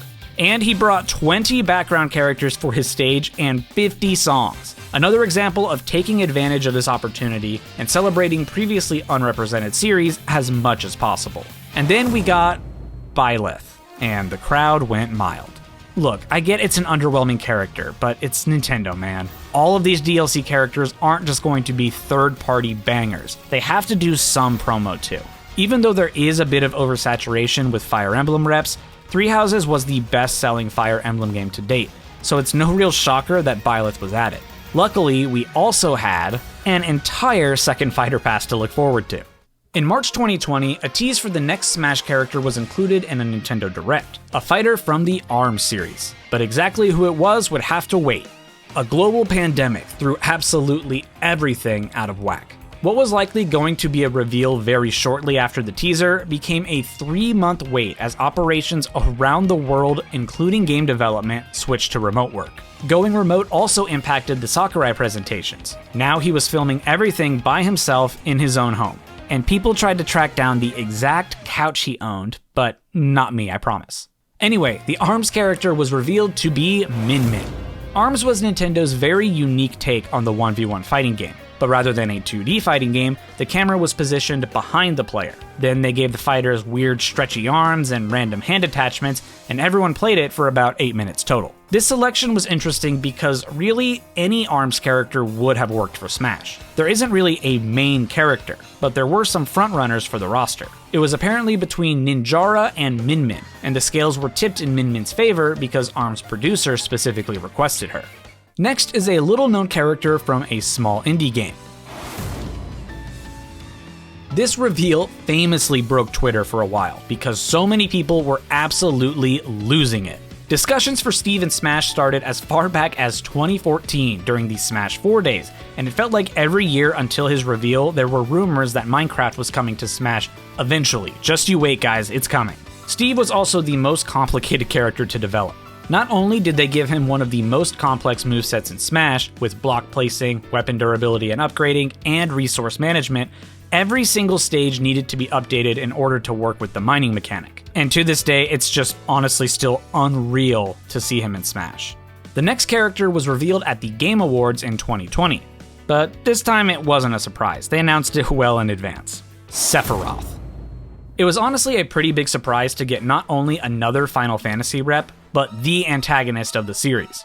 I mean, Sephiroth is iconic and a great addition to the roster. It's always nice to see more villains, but Square Enix has been historically very stingy with their inclusions. So after Hero, it felt like no other Square characters were on the way. But I guess it helps that they also had Final Fantasy VII Remake to advertise, huh? Sephiroth also brought with him an incredibly unique experience, the Sephiroth Challenge. This was a mode available to anyone who purchased Challenger Pack 8 ahead of time. You could challenge Sephiroth at varying difficulty in a special fight, and upon his defeat, you would be rewarded by unlocking the fighter and stage early. Even though it's just a basic fight against Sephiroth, it was still really cool to see, and people actually started speedrunning this for the tiny amount of time it was available. February 2021 holds the next reveal, Pyra and Mithra from Xenoblade Chronicles 2. This is yet another unsurprising inclusion. Xenoblade went from a fairly niche series to one of Nintendo's hardest hitters, so yet again, it's just expected they're going to include another first-party rep. Evidently, the original plan was to have Rex be the main fighter and have Pyra and Mithra fight next to him, alternating when needed. But we're talking about the Switch here, so that idea was far too demanding for it. Our second to last character was revealed during Nintendo's E3 2021 Direct. Kazuya Mishima. It was about time we got a second Bandai Namco rep, considering they literally helped to develop this game and still only had Pac-Man. A Tekken rep was also pretty obvious with the other fighting game characters in the game. Heihachi, arguably the face of Tekken, was originally considered for the spot. However, Tekken is unique in that the characters aren't exactly the most agile, so either they would need to be unbelievably slow in Smash, or they just wouldn't feel like a Tekken character. To remedy this, Kazuya was selected, and elements of his devil form were used to allow for the agility and jumping ability that Smash really demands. It's a really neat compromise while also being able to more fully represent some of Tekken's actual story. And the final character for Fighters Pass 2, Sora always felt like an absolute pipe dream pick. It seemed like a legal nightmare with Square Enix and Disney being involved, but they made it happen, just without any classic Disney references at all. The only content that made it into Smash is all original to Kingdom Hearts, with one single exception, the Mickey ears on the Keyblade. Apparently, Sora wasn't even originally planned for Fighters Pass 2. However, Sakurai had a chance encounter with a Disney executive at a Game Awards show, and brought up the prospect of Sora in Smash. This got the ball rolling, and the 5 fighters of Fighters Pass 2 ultimately became 6.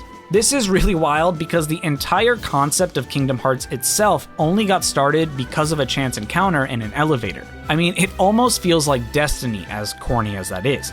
Because as it turns out, Sora was the #1 winner of the Super Smash Bros. Fighter ballot all the way back in Smash 4, and if it weren't for that fateful encounter, he never would have made it in the game. His reveal presentation also essentially confirmed that the Fighter ballot was never truly for Smash 4. It was largely meant to determine the fighters for Smash Ultimate, with so many of the new characters being highly popular submissions.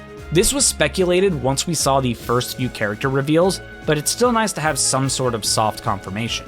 And this was the perfect way to finish off the DLC. The most requested character, and the one that seemed least likely to be added, capping off what truly is the most special and ultimate Super Smash Bros. Game.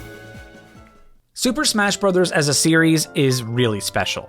From its humble beginnings as a wacky experiment, it evolved into not just a safe bet, but one of Nintendo's flagship franchises, and ultimately it blew past just Nintendo, and it became a celebration of gaming history. So many franchises can be found in every Smash game, and as time went on, that number grew bigger and bigger. But when a character finally secures a spot on the roster, it's almost like validation. You've made it, you're in a pretty exclusive club, and you can truly call yourself a gaming all-star. It's really hard to pinpoint where the Smash series will go from here.